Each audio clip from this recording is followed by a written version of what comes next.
ஜெபம் பண்ண கடவோம்.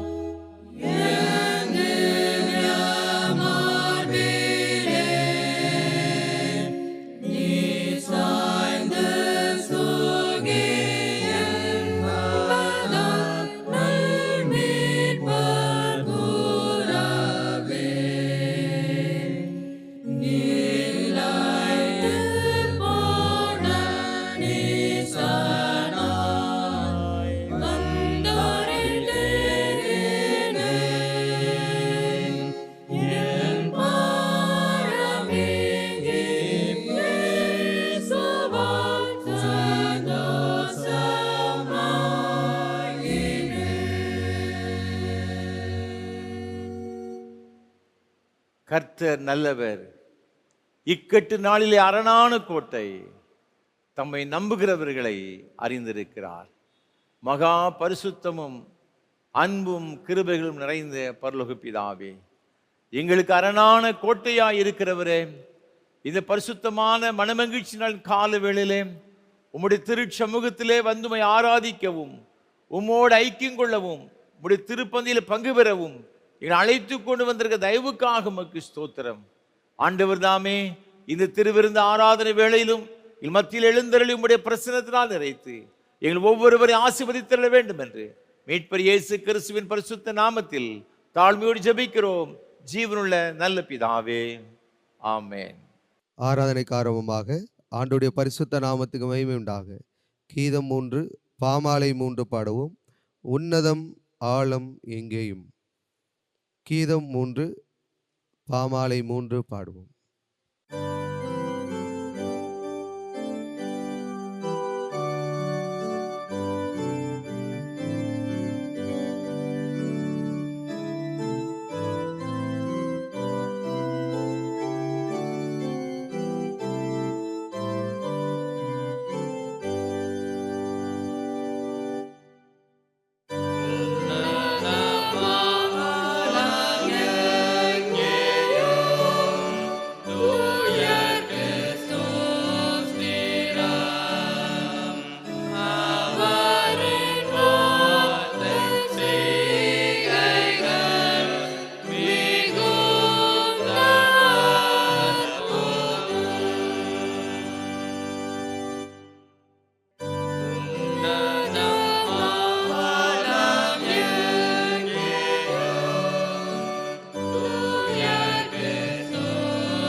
நின்றபடியே பிரார்த்தனை செய்வோமாக.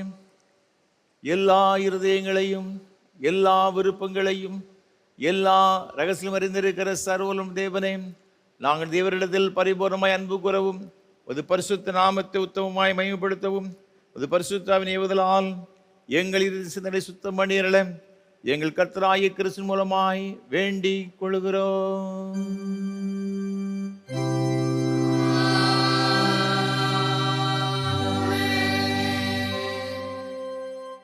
Parisu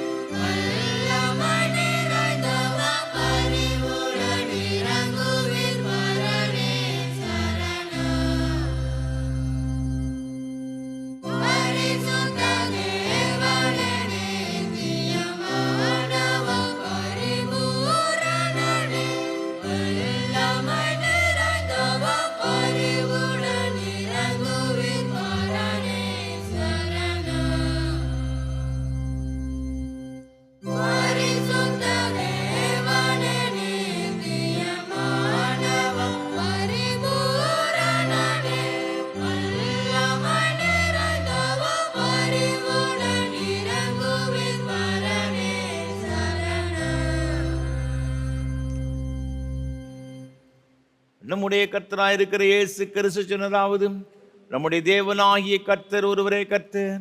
உன் தேவனாகிய கர்த்தரிடத்தில் உன் முழு இதயத்தோடும் முழு ஆத்மாவோடும் உன் முழு மனதோடும் உன் முழு பலத்தோடு அன்பு கூறுவாயாக என்பதே பிரதான கற்பனை.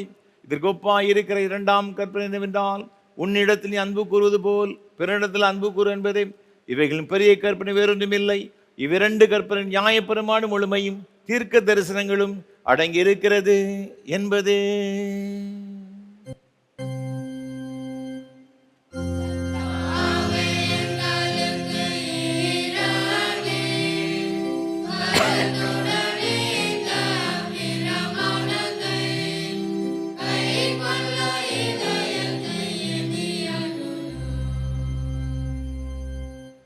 பிரியமானவர்களே, நாம் இப்பொழுது தேவனுடைய மகா பரிசுத்த வசனத்தை கேட்கவும் ஆண்டவருடைய சரீரத்தையும் இரத்தத்தையும் பெற்றுக்கொள்ளவும் இங்கே கூடி வந்திருக்கிறோம். உத்தம மனஸ்தாபத்தோடும் உண்மையான விசுவாசத்தோடும் அவரிடத்தில் கிட்டி சேருவதற்காக தேவனுடைய கிருபையை தேடி முழங்கால் படியிட்டு மௌனமாக நம்மை நாமே சோதித்து அறிவோமாக. உங்கள் பாவங்கள் நிமித்தம் முழு இதயத்தோடு உண்மையாய் மனஸ்தாபப்பட்டு பிறரிடத்தில் அன்பும் சிநேகமாயிருந்து இனி தேவனுடைய கற்பனைகளை கை கொண்டு புதிதாக்கப்பட்டவர்களாக அவருடைய பரிசுத்த மார்க்கத்தில் நடப்போம் என்று தீர்மானித்திருக்கிற நீங்கள் நமது ஆண்டவர் இயேசு கிறிஸ்துவின் மூலமாக சர்வ வல்லமையுள்ள ஆண்டவரோடு ஒப்புரவாகும்படி உங்கள் பாவங்களை மனத்தாழ்மையாய் அறிக்கையிடுங்கள். மனதுருக்கத்தின் ஆண்டவரே, மனதுருக்கத்தின் ஆண்டவரே, உமக்கு விரோதமாகவும் எங்கள் சகோதர சகோதரிகளுக்கு விரோதமாகவும் பாவம் செய்துள்ளோம் என்று அறிக்கையிடுகிறோம். கிறிஸ்துவின் நாமத்தை சொல்லியும் தீமை விட்டு விலகவில்லை. இயேசு கிறிஸ்து காட்டிய நீதி வழியில் உம்மை நாங்கள் உண்மையாக பின்பற்றவில்லை. உம்முடைய விடுதலை அர்ப்பணியில் இவ்வுலகில் உம்மோடு நாங்கள் சேர்ந்து செயலாற்றவில்லை என்று அறிக்கையிடுகிறோம். கிருபை நிறைந்த ஆண்டவரே, உம்முடைய விடுதலை இரக்கத்தினால் பாவமறைகளை சுத்திகரியும். உம்முடைய பரிசுத்த ஆவியினால் விடுதலை பெறவும் புது ஜீவன் உள்ளவராய் வாழவும் உம்மோடும் சக மனிதரோடும் சமாதானத்தோடு வாழவும் அருள் புரிந்தருளும். ஆமென். இயேசு கிறிஸ்துவின் மூலமாக கடவுளுடைய உண்மையாய் மனம் திரும்புகிற யாவருக்கும் அருளப்படுகிற கிருபை நிறைந்த தேவசனத்தை கேளுங்கள். வருத்தப்பட்டு பாரம் சுமக்கிறவர்களே, நீங்கள் எல்லாரும் இடத்தில் வாருங்கள், நான் உங்களுக்கு இளைப்பாறுதல் தருவேன். தேவன் தம்முடைய ஒரே பேரான குமாரனை விசுவாசிக்கிறவன் எவனோ அவன் கெட்டு போகாமல் நித்தியவன் அடைமடிக்கு அவரை தந்தருளி. இவ்வளவாய் உலகத்தில் அன்பு கூர்ந்தார். பாவிகளை ரட்சிக்க கிறிஸ்து இயேசு உலகத்தில் வந்தார் வார்த்தை உண்மையும் எல்லா அங்கீகரிப்புக்கும் பாத்திரமானது. நம்முடைய பரம பிதாவாகிய சர்வ வல்லமுள்ள கடவுள் உத்தம மனஸ்தாபத்தோடு உண்மையான விசுவாசத்தோடும் தமது மனம் திரும்பி தங்கள் சகோதரின் குற்றங்களை மன்னிக்கிற யாவருக்கும் பாவ மன்னிப்பை அருளிச்செய்வோம் என்று மிகுந்த இரக்கமாக வாக்குத்தம் செய்திருக்கிறார். அவர் நம்முடைய கர்த்தராய் இருக்கிற இயேசு கிறிஸ்துவின் மூலம் உங்களுக்கு இறங்கி உங்கள் பாவங்கள் எல்லாவற்றையும் மன்னித்து அவிழ்ந்து விடுதலையாக்கி சகல நன்மையின் உறுதிப்படுத்தி நிறுத்தி நித்திய ஜீவகரையில் சேர்ப்பாராக.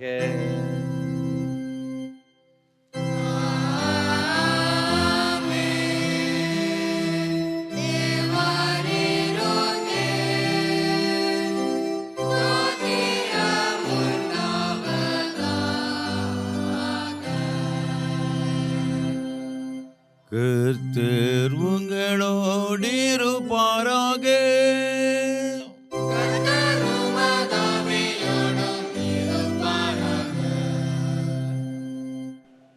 ஜெபம் பண்ண கடவோம். திருத்துவ திருநாளுக்கு பின்வரும் 7ஆம் ஞாயிற்குரிய சுருகி ஜெபம்.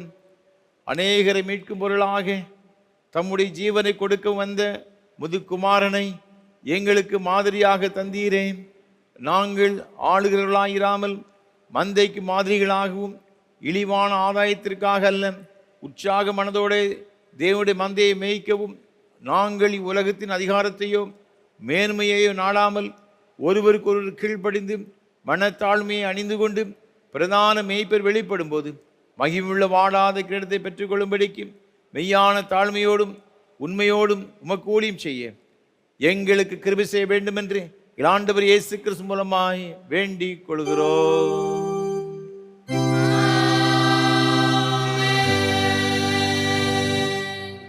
வாசிக்கும்படியாக கொடுக்கப்பட்டுள்ள நிருப வாக்கியம் அப்போஸ்தலனாகிய பேதுரு என்பவர் எழுதின முதலாவது நிருபம் 5ஆம் அதிகாரம் 1ஆம் வசனம் முதல் 4ஆம் வசனம் வரை. 1 பேதுரு 5ஆம் அதிகாரம் 1ஆம் வசனம் முதல். உங்களிலுள்ள மூப்பருக்கு உடன் மூப்பனும் கிறிஸ்துவின் பாடுகளுக்கு சாட்சியும் இனி வெளிப்படும் மகிமைக்கு பங்காளியுமாயிருக்கிற நான் புத்தி சொல்லுகிறது என்னவென்றால், உங்களிடத்திலுள்ள தேவனுடைய மந்தையை நீங்கள் மேய்த்து கட்டாயமாய் அல்ல மனப்பூர்வமாயும் அவலட்சணமான ஆதாயத்திற்காக அல்ல உற்சாக மனதோடும் சுதந்திரத்தை இருமாப்பாய் ஆளுகிறவர்களாக அல்ல மந்தைக்கு மாதிரிகளாகவும் கண்காணிப்பு செய்யுங்கள். அப்படி செய்தால் பிரதான மேய்ப்பன் வெளிப்படும் போது மகிமையுள்ள வாடாத கிரீடத்தை பெறுவீர்கள் என்பது. நிருப வாக்கியம் வாசித்து முடிந்தது.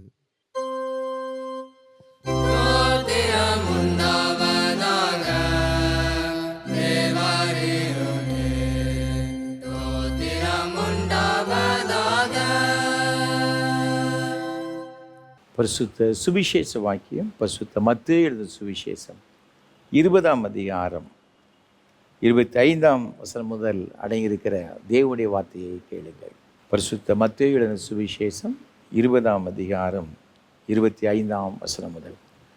அப்பொழுது இயேசு அவர்களை கிட்ட வரச் செய்து, இயேசு புறஜாதியருடைய அதிகாரிகள் அவர்கள் இருமாப்பாய் ஆளுகிறார்கள் என்றும் பெரியவர்கள் அவர்கள் மேல் கடினமாய் அதிகாரம் செலுத்துகிறார்கள் என்றும் நீங்கள் அறிந்திருக்கிறீர்கள். உங்களுக்குள்ளே அப்படி இருக்கலாகாது. உங்களில் எவனாயிலும் பெரியவனாயிருக்க விரும்பினால் அவன் உங்களுக்கு பணிவிடைக்காரனாய் இருக்க கடவன். உங்களில் எவனாயிலும் முதன்மையானவனாய் இருக்க விரும்பினால் அவன் உங்களுக்கு ஊழியக்காரனாய் இருக்க கடவன். அப்படியே மனுஷகுமாரனும் ஊழியம் கொள்ளும்படி வராமல் ஊழியம் செய்யவும் அநேகரை மீட்கும் பொருளாக தம்முடைய ஜீவனை கொடுக்கவும் வந்தார் என்றார் என்பது.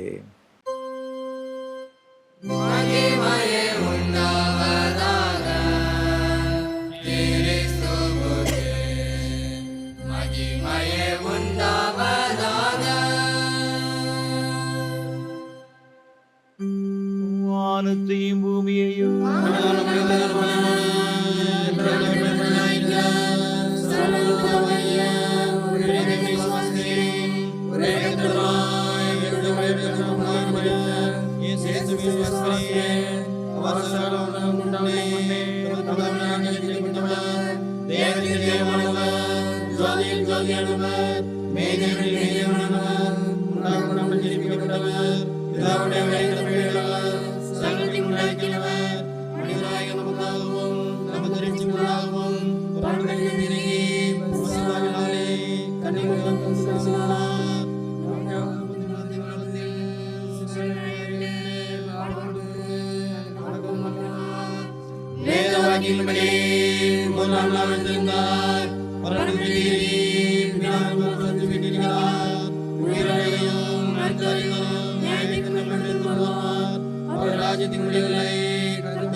ஆண்டோடைய வார்த்தையை கேட்பதற்கு ஆயத்தமாக கீதம் 241 பாமாலை 186 பாடுவோம். ஆத்துமாவே உன்னை ஜோடி. கீதம் 241 பாமாலை 186 பாடுவோம்.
கர்த்தரும் உலக இரட்சகருமான இயேசு கிறிஸ்துவின் ஈடு இணைற்ற நாமத்தினாலே திருநெல்வேலி திருமணம் கல்லடிக்குறிச்சி சிஎஸ்ஐ கிறிஸ்து ஆலயத்தின் சார்பாக இந்த ஆராதனை வேளையிலே கர்த்தர் ஆராதிக்கு முன் வந்திருக்கிற அனைவரையும் அன்போடு கூட வாழ்த்துகிறேன், வரவேற்கிறேன்.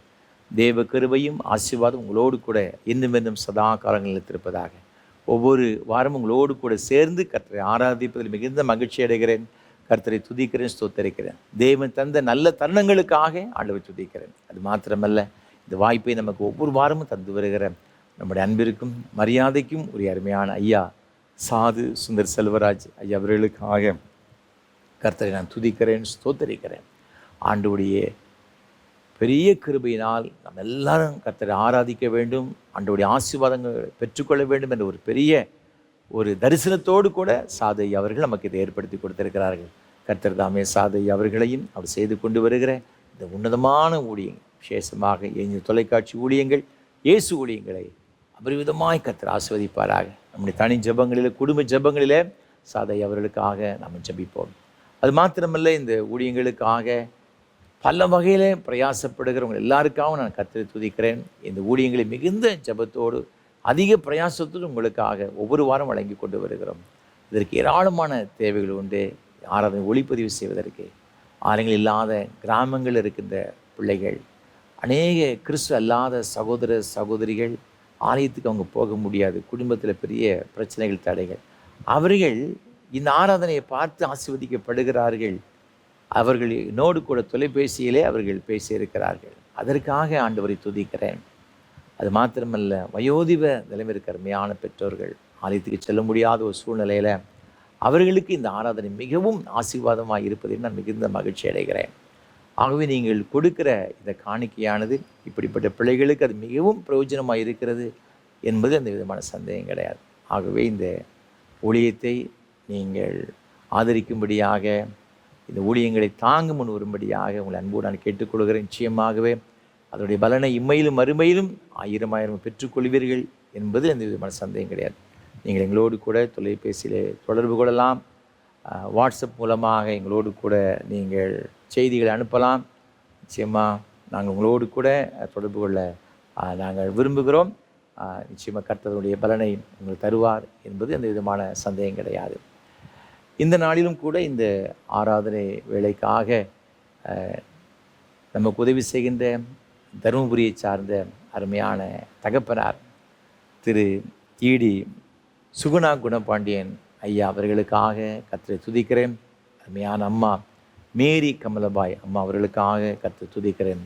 நம்முடைய ஊழியங்கள் அதிகமாக நேசிக்கின்ற ஒரு அருமையான வயதான பெற்றோர்கள், கர்த்தர் அவர்களையும் அவருடைய குடும்பத்தையும் தேவனுக்கு கொடுத்த அருமையான 2 பிள்ளைகள், மருமக்கமார்கள், பேரப்பிள்ளைகள், கொள்ளு பேரப்பிள்ளைகள் ஒவ்வொருவரையும் ஆண்டவர் தாமே அளவில்லாமல் ஆசீர்வதிப்பாராக.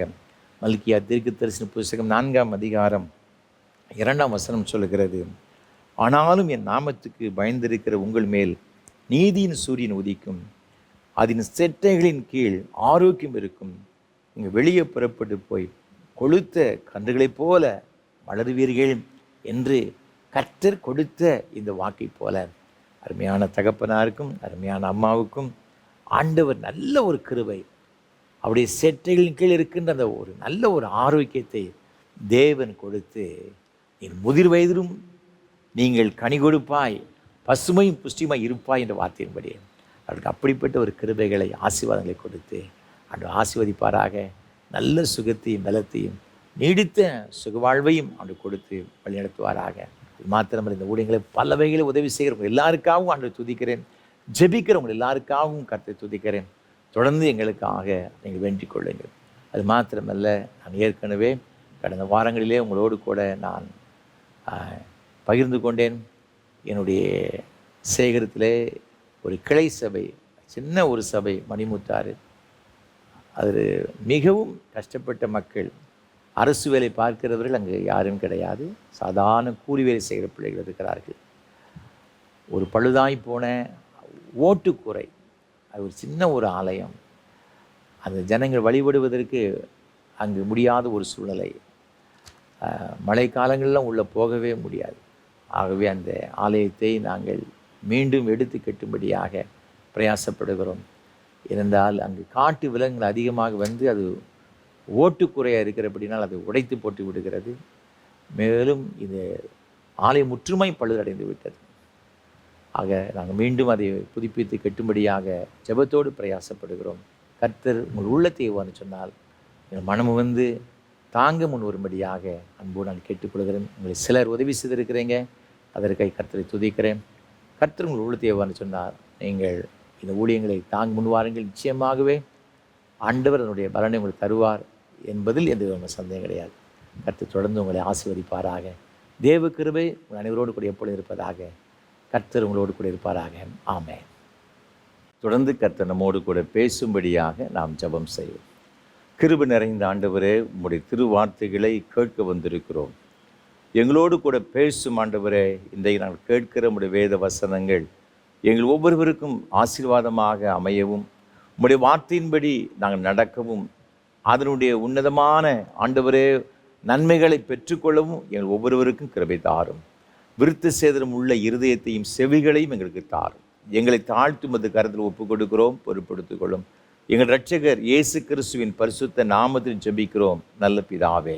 ஆமென்.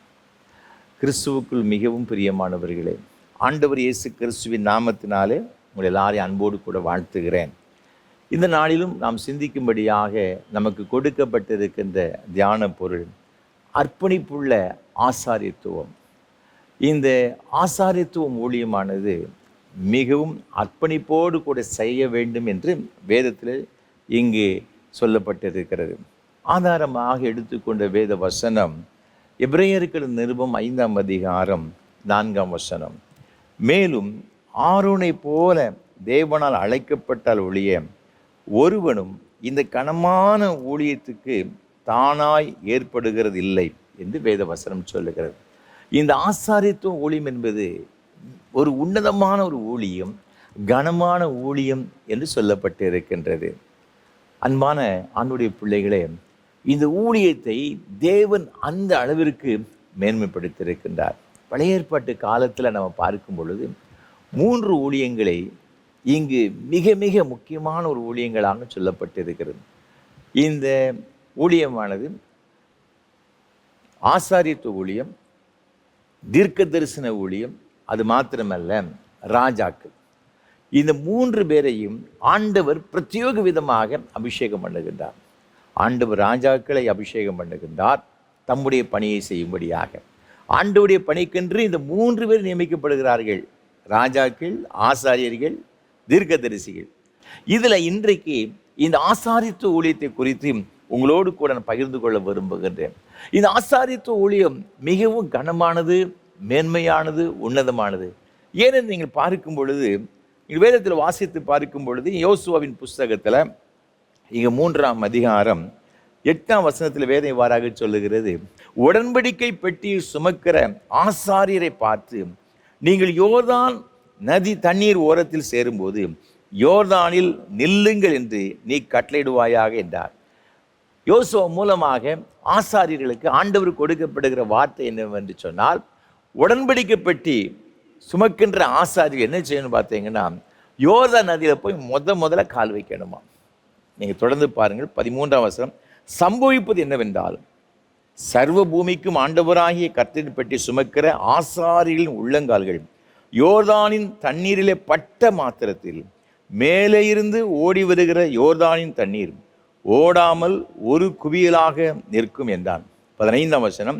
யோர்தான் அறுப்பு காலம் முழுவதும் கரைபுரண்டு போகும்.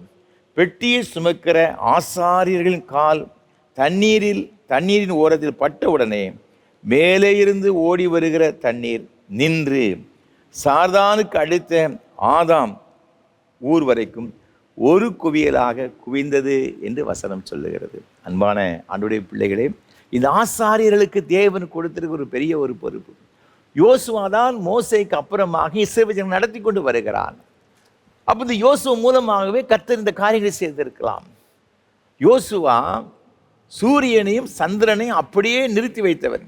அவ்வளவு பெரிய ஒரு கிருபையை, அற்புதங்களை செய்கிற சக்தியை கொடுத்திருந்தாலும் கூட, இது ஜனங்கள் கானானுக்குள் பிரவேசிப்பதற்கு தடையாய் இருந்த இந்த யோர்தானை 2ஆய் பிரிப்பதற்கு தேவன் யாரை பயன்படுத்தினார் என்று சொன்னால், ஆசாரியர்களை. நீ போய் ஆசாரியர்கிட்ட போய் சொல்லு, கால் பட்ட உடனே அது அப்படி நின்று போகும். இது ஆசாரியர்களை தேவன் ஒரு கனமான ஊழியத்திற்கு என்று தெரிந்தெடுத்திருக்கிறார். ஆகவே இஸ்ரவேல் ஜனங்களை ஆசீர்வதிக்கும்படியாக மோசே மூலமாக ஆண்டவர் சொல்றாரு. எண்ணாகும் புஸ்தகம் 6ஆம் அதிகாரத்தில் 23ஆம் வசனத்தை பாருங்க. நீ ஆரோனோடும் அவன் குமாரரோடும் சொல்ல வேண்டியது என்னவென்றால், நீங்கள் இஸ்ரவேல் புத்திரரை ஆசீர்வதிக்கும் போது அவர்களை பார்த்து சொல்ல வேண்டியதாவது, கர்த்தர் உன்னை ஆசீர்வதித்து உன்னை காக்க கடவர். கர்த்தர் தம்முடைய முகத்தை உன்மேல் பிரகாசிக்க பண்ணி உன்மேல் கிருபையா இருக்க கடவர். கர்த்தர் தம்முடைய முகத்தை உன்மேல் பிரசன்னமாக்கி உனக்கு சமாதானம் கட்டளையிட கடவர் என்பதே. இவ்விதமாய் அவர்கள் என் நாமத்தை இஸ்ரவேல் புத்திரர் மேல் கூற கடவர்கள். அப்பொழுது நான் அவர்களை ஆசீர்வதிப்பேன் என்று சொல்லுகின்றார். ஆண்டவர் இஸ்ரவேல் ஜனங்களை ஆசீர்வதிப்பதற்கு தெரிந்து கொண்ட பாத்திரம் யாருன்னு பார்த்தீங்கன்னா, அவரால் பிரத்யேகமாக அழைக்கப்பட்ட தெரிந்து கொள்ளப்பட்ட லேவி கோத்திரம் அந்த ஆசாரித்துவ ஊழியத்தை கொடுத்து அவர்கள் மூலமாக ஜனங்களை ஆசீர்வதிக்கும்படியாக கட்டளை கொடுக்கிறார். நீ ஜனங்களை ஆசீர்வதிக்கும் பொழுது நான் ஆசீர்வதிப்பேன். ஆண்டவருடைய பிள்ளைகளே, இந்த ஆசாரித்துவ ஊழியத்தை மிகவும் அற்பமாய் எண்ணிவிடக்கூடாது. இதை செய்கிறவர்கள் அற்பமாய் செய்துவிடக்கூடாது. அர்ப்பணிப்போடு கூட செய்ய வேண்டும் என்று தேவன் என்ன செய்தார்னா எதிர்பார்க்கிறார். இன்றைக்கு நம்முடைய வாழ்க்கையில் நாம் அப்படி செய்து கொண்டிருக்கிறோமா? இன்றைக்கு இந்த ஊழியம் எப்படிப்பட்ட ஊழியமாக இருக்கிறது அப்படி என்று சொன்னால், ஐயா நீங்கள் நினைக்கலாம், இது நீங்கள் மாத்திரம்தானே இந்த ஊழியத்தை செய்யணும் அர்ப்பணிப்போட, எங்களுக்கு இதில் பங்கில்லையே என்று சொல்லி நீங்கள் நினைக்கலாம். வேதத்தில் நான் வாசித்து பார்க்கும் பொழுது இங்கு வேதம் மிக அழகாக சொல்லுகிறது. வெளிப்படுத்தின விசேஷம் 1ஆம் அதிகாரம் 6ஆம் வசனத்தில் இங்கே நான் பார்க்கும் பொழுது, நம்மிடத்தில் அன்பு கூர்ந்து தமது இரத்தத்தினாலே நம்முடைய பாவங்களற நம்மை கழுவி தம்முடைய பிதாவாகி தேவனுக்கு முன்பாக நம்மை ராஜாக்களும் ஆசாரிகளும் ஆக்கின அவருக்கு மகிமையும் வல்லமையும் என்றென்றைக்கும் உண்டாயிருப்பதாக. ஆமென். யோவான் மூலமாக இங்கே ஆண்டவர் சொல்லுகிற ஒரு காரியம் என்னவென்றால், நமது இரட்சகராக இருக்கிற இயேசு கிறிஸ்து இரத்தத்தினால நம்ம எல்லாரும் கழுவப்பட்டவர்களாக இருக்கிறபடினால் அவர் என்ன செய்தார்னா, பிதாவாகிய தேவனுக்கு முன்பாக நம்மை ராஜாக்களாக ஆசாரியர்களாக ஆண்டவர் மாற்றியிருக்கிறாராம். அன்பான ஆண்டவருடைய பிள்ளைகளே, இன்றைக்கு கர்த்தர் உங்களையும் என்னையும் ராஜாக்களாக ஆசாரியர்களாக பரிசுத்த ஜாதியாக மாற்றியிருக்கின்றார். அந்த புதிய ஏற்பாட்டில் எல்லாரும் ஆசாரியர்கள் தான், எல்லாரும் ராஜாக்கள் தான், எல்லாரும் அவருடைய பரிசுத்த ஜாதி. ஆக இது புதிய ஏற்பாட்டின் காலத்தில் என்னை போர் இருக்கின்ற போதகர்கள் மாத்திரம்தான் ஆசாரியர்கள். சபையை மேய்க்கின்ற இந்த மேய்ப்பர்கள் தான் ஆசாரியர்கள், நம்மெல்லாம் விசுவாசிகள் என்றல்ல. எல்லாரையும் இது உன்னதமான மேன்மையான கனமான ஒரு அழைப்பை கொடுத்து நம்மை ஆசீர்வதித்திருக்கிறார். எவ்வளவு ஒரு நல்ல தகப்பனை நீங்களும் நானும் பெற்றிருக்கிறோம். அப்படி என்றால் இந்த ஆசாரித்துவ ஊழியத்தை ஆண்டவர் நம்முடைய கரத்தில் கொடுத்திருக்கிறபடினால நாம் எப்படி செய்யணும், நாம் எந்த அளவிற்கு நமக்கு ஒரு அர்ப்பணிப்பு இருக்க வேண்டும், தேவன் என்ன எதிர்பார்க்கிறார் என்பதை குறித்து ஒரு சில காரியங்களை நாங்களோடு கூட பகிர்ந்து கொள்ள விரும்புகிறேன். முதலாவது, வேதத்தில் வாசித்து பார்க்கும் பொழுது இந்த ஆசாரித்துவ ஊழியத்தினுடைய உக்கிரானத்துவம் என்ன, இது எப்படி செய்யணும், எப்படி நாம் எதற்கு நம்ம அர்ப்பணிச்சிருக்கணும் அப்படின்னு பார்த்தீங்கன்னா, எண்ணாகும் புஸ்தகம் 16ஆம் அதிகாரத்தில் நீங்கள் வேதத்தை வாசித்து பார்க்கும் பொழுது இங்கே 46ஆம் வசனம் சொல்லுகிறது. மோசே ஆரோனை நோக்கி, நீ தூப கலசத்தை எடுத்து பலிபீடத்தில் இருக்கிற அக்கினியை அதில் போட்டு அதன் மேல் தூப வர்க்கம் இட்டு சீக்கிரமாய் சபையிடத்தில் போய் அவர்களுக்காக பாவ நிவர்த்தி செய். கர்த்தருடைய சந்நிதியிலிருந்து கடும் கோபம் புறப்பட்டது, வாதை தொடங்கிற்று என்றார். இந்த ஆரோனுடைய வேலை என்ன, ஆசாரியனுடைய வேலை என்று என்ன சொன்ன பார்க்கும் பொழுது, இங்கு ஜனங்கள் தவறுகளை செய்துவிட்டார்கள். நீங்கள் முதல்ல இருந்து வாசித்து பார்க்கும் பொழுது இந்த கோராகு கூட்டத்தை குறித்து இங்கு வேதம் மிக அழகாக சொல்லுகிறது. நீங்கள் 1ஆம் வசனம் பார்க்கும் பொழுது, கோகாத்தின் குமாரனாகிய இத்சேயாரின் மகன் கோராகு என்பவன் ரூபன் வம்சத்தில் உள்ள எலியாபின் குமாரராகிய தாத்தானையும் அபிராமையும் பேலேத்தின் குமாரனாகிய ஓனையும் கூட்டிக் கொண்டு இஸ்ரேல் புத்திரரில் சபைக்கு தலைவர்களும் சங்கத்துக்கு அழைக்கப்பட்டவர்களும் பிரபலமானவர்களுமாகிய 250 பேர்களோடும் கூட மோசேக்கு முன்பாக எழும்பி மோசேக்கும் ஆரோனுக்கும் விரோதமாக கூட்டம் கூடினார்கள் என்று சொல்லப்பட்டிருக்கிறது. இதை தாத்தான், அபிராம் கூட்டத்தார், கோராக எல்லாரும் ஒரு 250 பேரை கூட்டிட்டு வந்து இந்த மோசேக்கு ஆரோனுக்கு விரோதமாக கூட்டம் கொடுக்கிறார்கள். நீங்கள் மிஞ்சி போகிறீர்கள், ஆண்டவர் யான்ட்டு தான் இருக்காரு, எங்கிட்ட இல்லையோ என்று சொல்லி அவர்களுக்கு விரோதமாக ஏராளமான காரியங்களை செய்கிறதை பார்க்கிறோம். இந்த மோசே மிகுந்த வேதனைப்பட்டார். ஆண்டவரே, இது ஜனங்களுக்காக நான் எவ்வளவு பிரயாசப்பட்டேன், எவ்வளவு தியாகம் பண்ணினேன், ஒன்றையுமே புரிந்து கொள்ளவில்லை. ஆண்டவர் சொன்னாரு, நீ இந்த ஜனங்களை விட்டு முதல்ல விலகி போ, எனக்கு இவர்கள் மீது கோபம் மூடுகிறது, இவர்களை அழிக்கப் போகிறேன்னு சொல்லி இங்கு ஆண்டவர் மிகுந்த வேதனையோடு விசனத்தோடு கூட மோசையோடு கூட சொல்லுகிறதை பார்க்கிறோம். அந்த வேளையில் மோசே இது ஜனங்களுடைய தவறுகளுக்காக, தப்பிதங்களுக்காக ஆண்டவருடைய சமூகத்தில் பரிந்து பேசுகிறத வேதத்தில் பார்க்கிறோம். கடைசி இந்த கோராகுடைய கூட்டத்தை, அவனுடைய குடும்பத்தை எவ்வாறு அழித்தார், பூமி வாயை பிளந்து அவர்கள் விழுங்கி போட்டது என்பதாக இங்கு வேதத்தில் இங்கு 30ஆம் வசனத்தில் நாம் பார்க்கிறோம். இதை பார்த்த உடனே மீண்டும் இவர்களுக்கு விரோதமாக ஜனங்கள் எழும்பி வருகிறதை பார்க்கிறோம். உடனே ஆண்டவரால் இவர்கள் செய்கிற காரியத்தை பொறுத்து கொள்ள முடியவில்லை. ஜனங்களுக்குள்ளாக வாதை புறப்பட்டு விட்டது. இந்த வசனத்தை பார்க்கும் பொழுது கர்த்தருடைய சந்நிதியிலிருந்து கடும் கோபம் புறப்பட்டது, வாதை தொடங்கிற்று என்று சொல்லப்பட்டது. ஒரு பெரிய வாதை ஜனங்களுக்கு வர ஆரம்பித்து, இதை பார்த்த உடனே மோசே சொல்லுகிற ஆரோனை பார்த்து, அவன் என்ன செய்திருக்கணும், இவங்க எல்லாம் நமக்கு விரோதமாக முறுமுறுக்கின்றார்கள், எவ்வளவோ சொல்லி பார்த்தேன் கேட்க மாட்டாங்க, ஆகவே இவங்க அழிந்தால் பரவாயில்லன்னு சொல்லி சும்மா இருந்திருப்பா அப்படின்னாச்சுன்னா அன்னைக்கு அந்த சிவஜனங்கள் எல்லாரும் அழிக்கப்பட்டிருப்பார்கள். ஆனால் அந்த மோசே என்ன சொன்னோம், ஆரோனை பார்த்தேன்னு சொல்கிறான். என்ன சொல்கிறான், அந்த ஜனங்களுடைய ஜனங்களுக்கு நேர வருகிற வாதை நிறுத்தப்படுவதற்கு ஆரோனாகி நீ என்ன செய்ய வேண்டும் என்று சொன்னார், பலிபீடத்தில் இருக்கிற அக்கினியை இந்த தூப கலசத்தில் நீ போட்டு ஜனங்களுக்காக நீ பாவ நிவர்த்தி செய். அப்போ ஒரு வாதை ஜனங்களுக்குள்ளாக கடந்து வரும்பொழுது, தேவ கோப ஜனங்களுக்குள்ளாக கடந்து வரும்போது தடுத்து நிறுத்துகின்ற வேலை, திறப்பில் இருக்கிற வேலை யாருக்கு கொடுக்கப்பட்டதுன்னு சொன்னால் ஆசாரியனுக்கு. ஆசாரியர் ஊழியம் திறப்பில் நிற்கும்படியாக அவன் அழைக்கப்பட்டிருக்கிறான். அந்த 48ஆம் வசனத்தை வாசித்து பார்க்கும் பொழுது, செத்தவர்களுக்கும் உயிரோடு இருக்கிறவர்களுக்கும் நடுவே நின்றான், அப்பொழுது வாதை நிறுத்தப்பட்டது.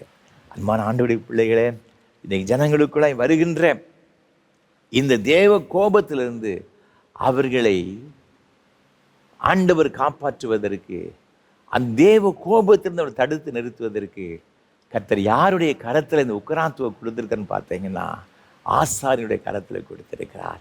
இன்றைக்கு நாங்கள் மாத்திரமல்ல, இன்றைக்கு கர்த்தர் உங்களையும் ஆசாரியத்துவ ஊழியத்திற்கு அழைத்திருக்கிறார். நம்முடைய தேசத்தில் ஜனங்கள் அழிந்து கொண்டிருக்கிறாங்க, பாவத்தை பச்சை தண்ணீர் போல் பருகி கொண்டிருக்கிறாங்க. விபச்சாரமும் வேசித்தனமும் குடியும் வெறியும் கொலையும் தேசத்திலே பெருகி போய்விட்டது. குற்றமில்லாத இரத்தம் சிந்தப்படுகிறது. தேவன் அதை பார்த்து கொண்டு சும்மா இருக்க மாட்டார். தேவ கோபம் சீக்கிரத்தில் வெளிப்பட போகிறது. அதற்கு முன்பாக இந்த ஜனங்களுடைய தப்பிதங்களுக்காக அவர்கள் ரட்சிக்கப்படும்படியாக, திறப்பில் இருக்கும்படியாக தேவன் எங்களையும் உங்களையும் தெரிந்து கொண்டிருக்கின்றார். இந்த கடைசி காலங்களில் நாம் நம்ம சுற்றிலும் இருக்கிற ஜனங்களுக்காக, நம்முடைய தேசத்தின் மக்களுக்காக நாம் திறப்பில் நின்று கொண்டிருக்கின்றோமா? எசேக்கியேல் தீர்க்கதரிசன புஸ்தகத்தில் நாம் வாசித்து பார்க்கும் பொழுது, இங்கு 22ஆம் அதிகாரத்தில் வேதமிக அழகாக சொல்லுகிற 30ஆம் வசனத்தில், நான் தேசத்தை அழிக்காதபடிக்கு திறப்பில் நிற்கவும் சுவரை அடைக்கவும் தக்கதாக ஒரு மனுஷனை தேடினேன், ஒருவனையும் காணேன். ஆண்டவர் திறப்பில் நிற்கும்படியாக நம்மை தேடி வருகிறார். யாராவது ஒருத்தர் நிற்பானா? ஒருத்தி நிற்க மாட்டாளா? வேதனையோடு ஆண்டவருடைய உள்ளம் கதறி கொண்டிருக்கிறது. ஒருத்தரையுமே காணலை. இன்றைக்கு நாம் ஒப்பு கொடுப்போம். ஆண்டவரே, என்னை ஒப்பு கொடுக்கிறேன் ஐயா, என் தேசத்தின் ஜனங்களுடைய ரட்சிப்புக்காக, ஜனங்கள் செய்கிற பாவத்து நிமித்தமாக தேவ கோபம் வெளிப்பட்டு இருக்கிறது. அதிலிருந்து இந்த ஜனங்கள் காக்கப்பட வேண்டும். எத்தனை இயற்கையின் பேரிடர்கள், எத்தனை அழிவுகள் உலகமெங்கு நடைபெற்று கொண்டிருக்கிறது. ஜனங்களுடைய அக்கிரமத்து நிமித்தம், பாவத்து நிமித்தம். ஆண்டவர் இன்றைக்கு நம்மை திறப்பில் நிற்கும்படியாக நம்மை அழைக்கின்றார். நாம் அதற்கு அர்ப்பணித்திருக்கின்றோமா? சங்கீதங்களின் புஸ்தகம் 106 சங்கீதம் 23 சொல்லுகிறது, அவர்களை நாசம் பண்ணுவேன் என்றார். அப்பொழுது அவரால் தெரிந்து கொள்ளப்பட்ட மோசே அவர்களை அவர் அழிக்காதபடிக்கு அவருடைய உக்கிரத்தை ஆற்றும் பொருட்டு அவருக்கு முன்பாக திறப்பில் நின்றான் என்று வேத வசனம் சொல்லுகிறது. மோசே இஸ்ரவேல் ஜனங்களுக்காக திறப்பில் நிற்கிறதாக வேதத்திலே நாம் பார்க்கின்றோம். 1 சாமுவேல் புஸ்தகம் 12 அதிகாரம் 23 சொல்லுகிறது, சாமுவேல் தீர்க்கதரிசி இஸ்ரவேல் ஜனங்களை பார்த்து சொல்லுகின்றான், நானும் உங்களுக்காக விண்ணப்பம் செய்யாதிருப்பேன் ஆகி கர்த்தருக்கு விரோதமாக பாவம் செய்கிறவனாயிருப்பேன். இது ஜனங்கள் பெரிய தவறு செய்து விட்டார்கள். ஆண்டோடைய விருப்பம், நான் இந்த ஜனங்களை ஆள வேண்டும்.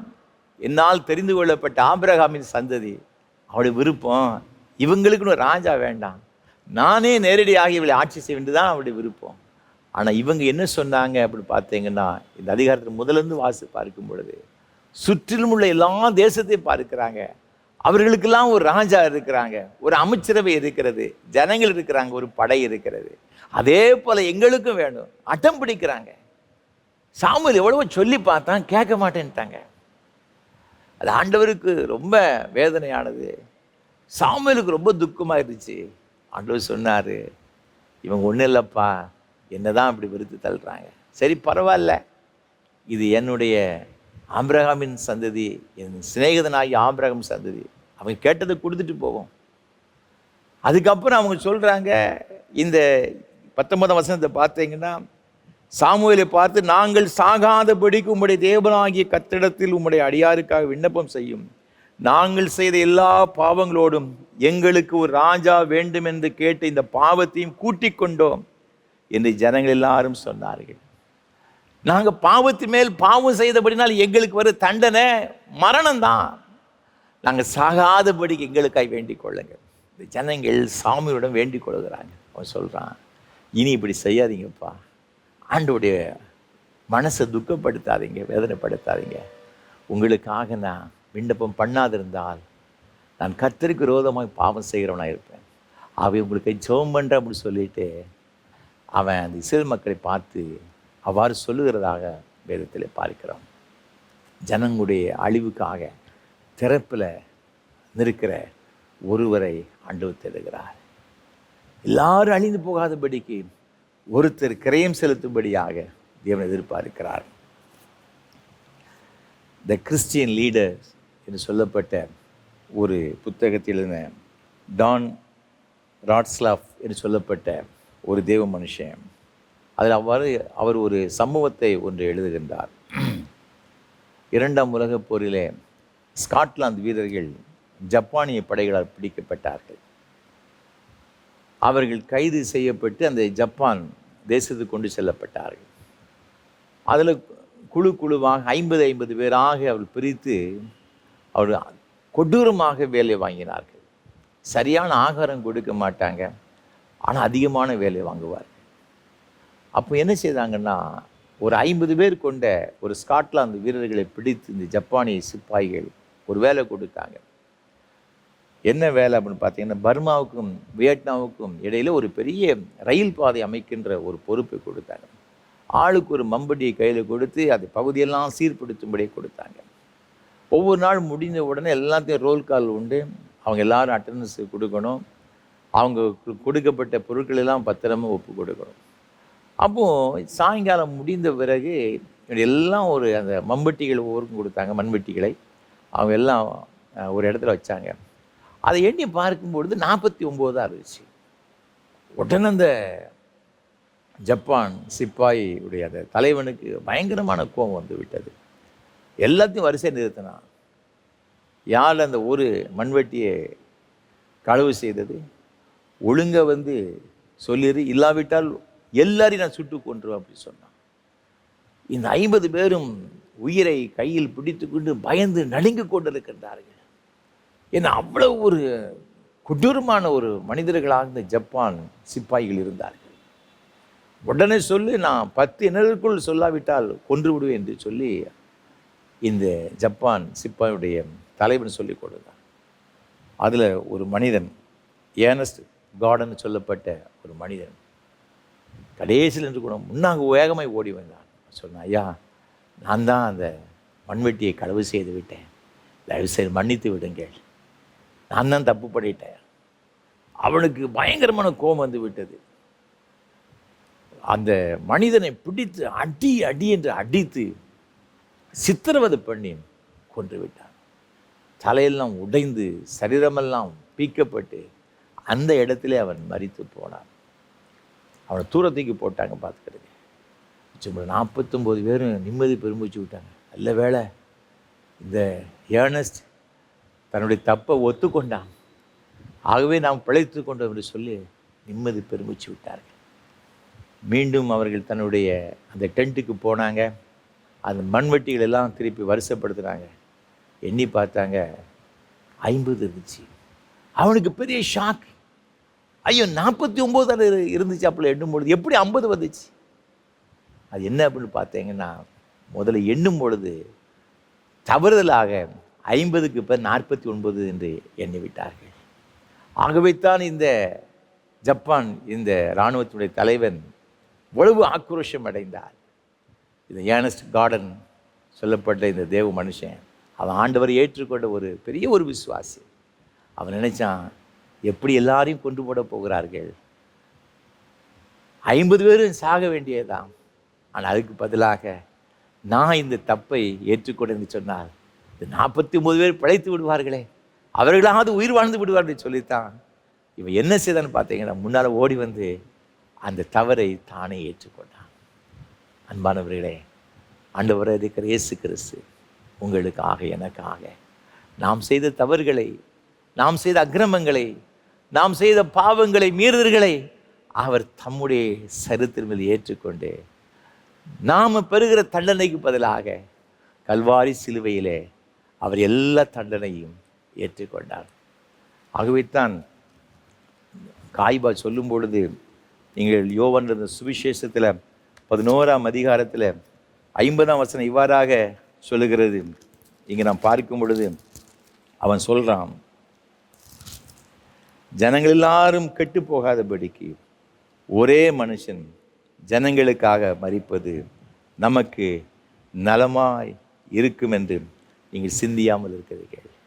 ஜனங்கள் எல்லாரும் கெட்டு போகாதபடிக்கு ஒருத்தன் செத்தா நல்லா இருக்கும், ஆகவே இயேசுவை கொலை செய்து விடுவோம்.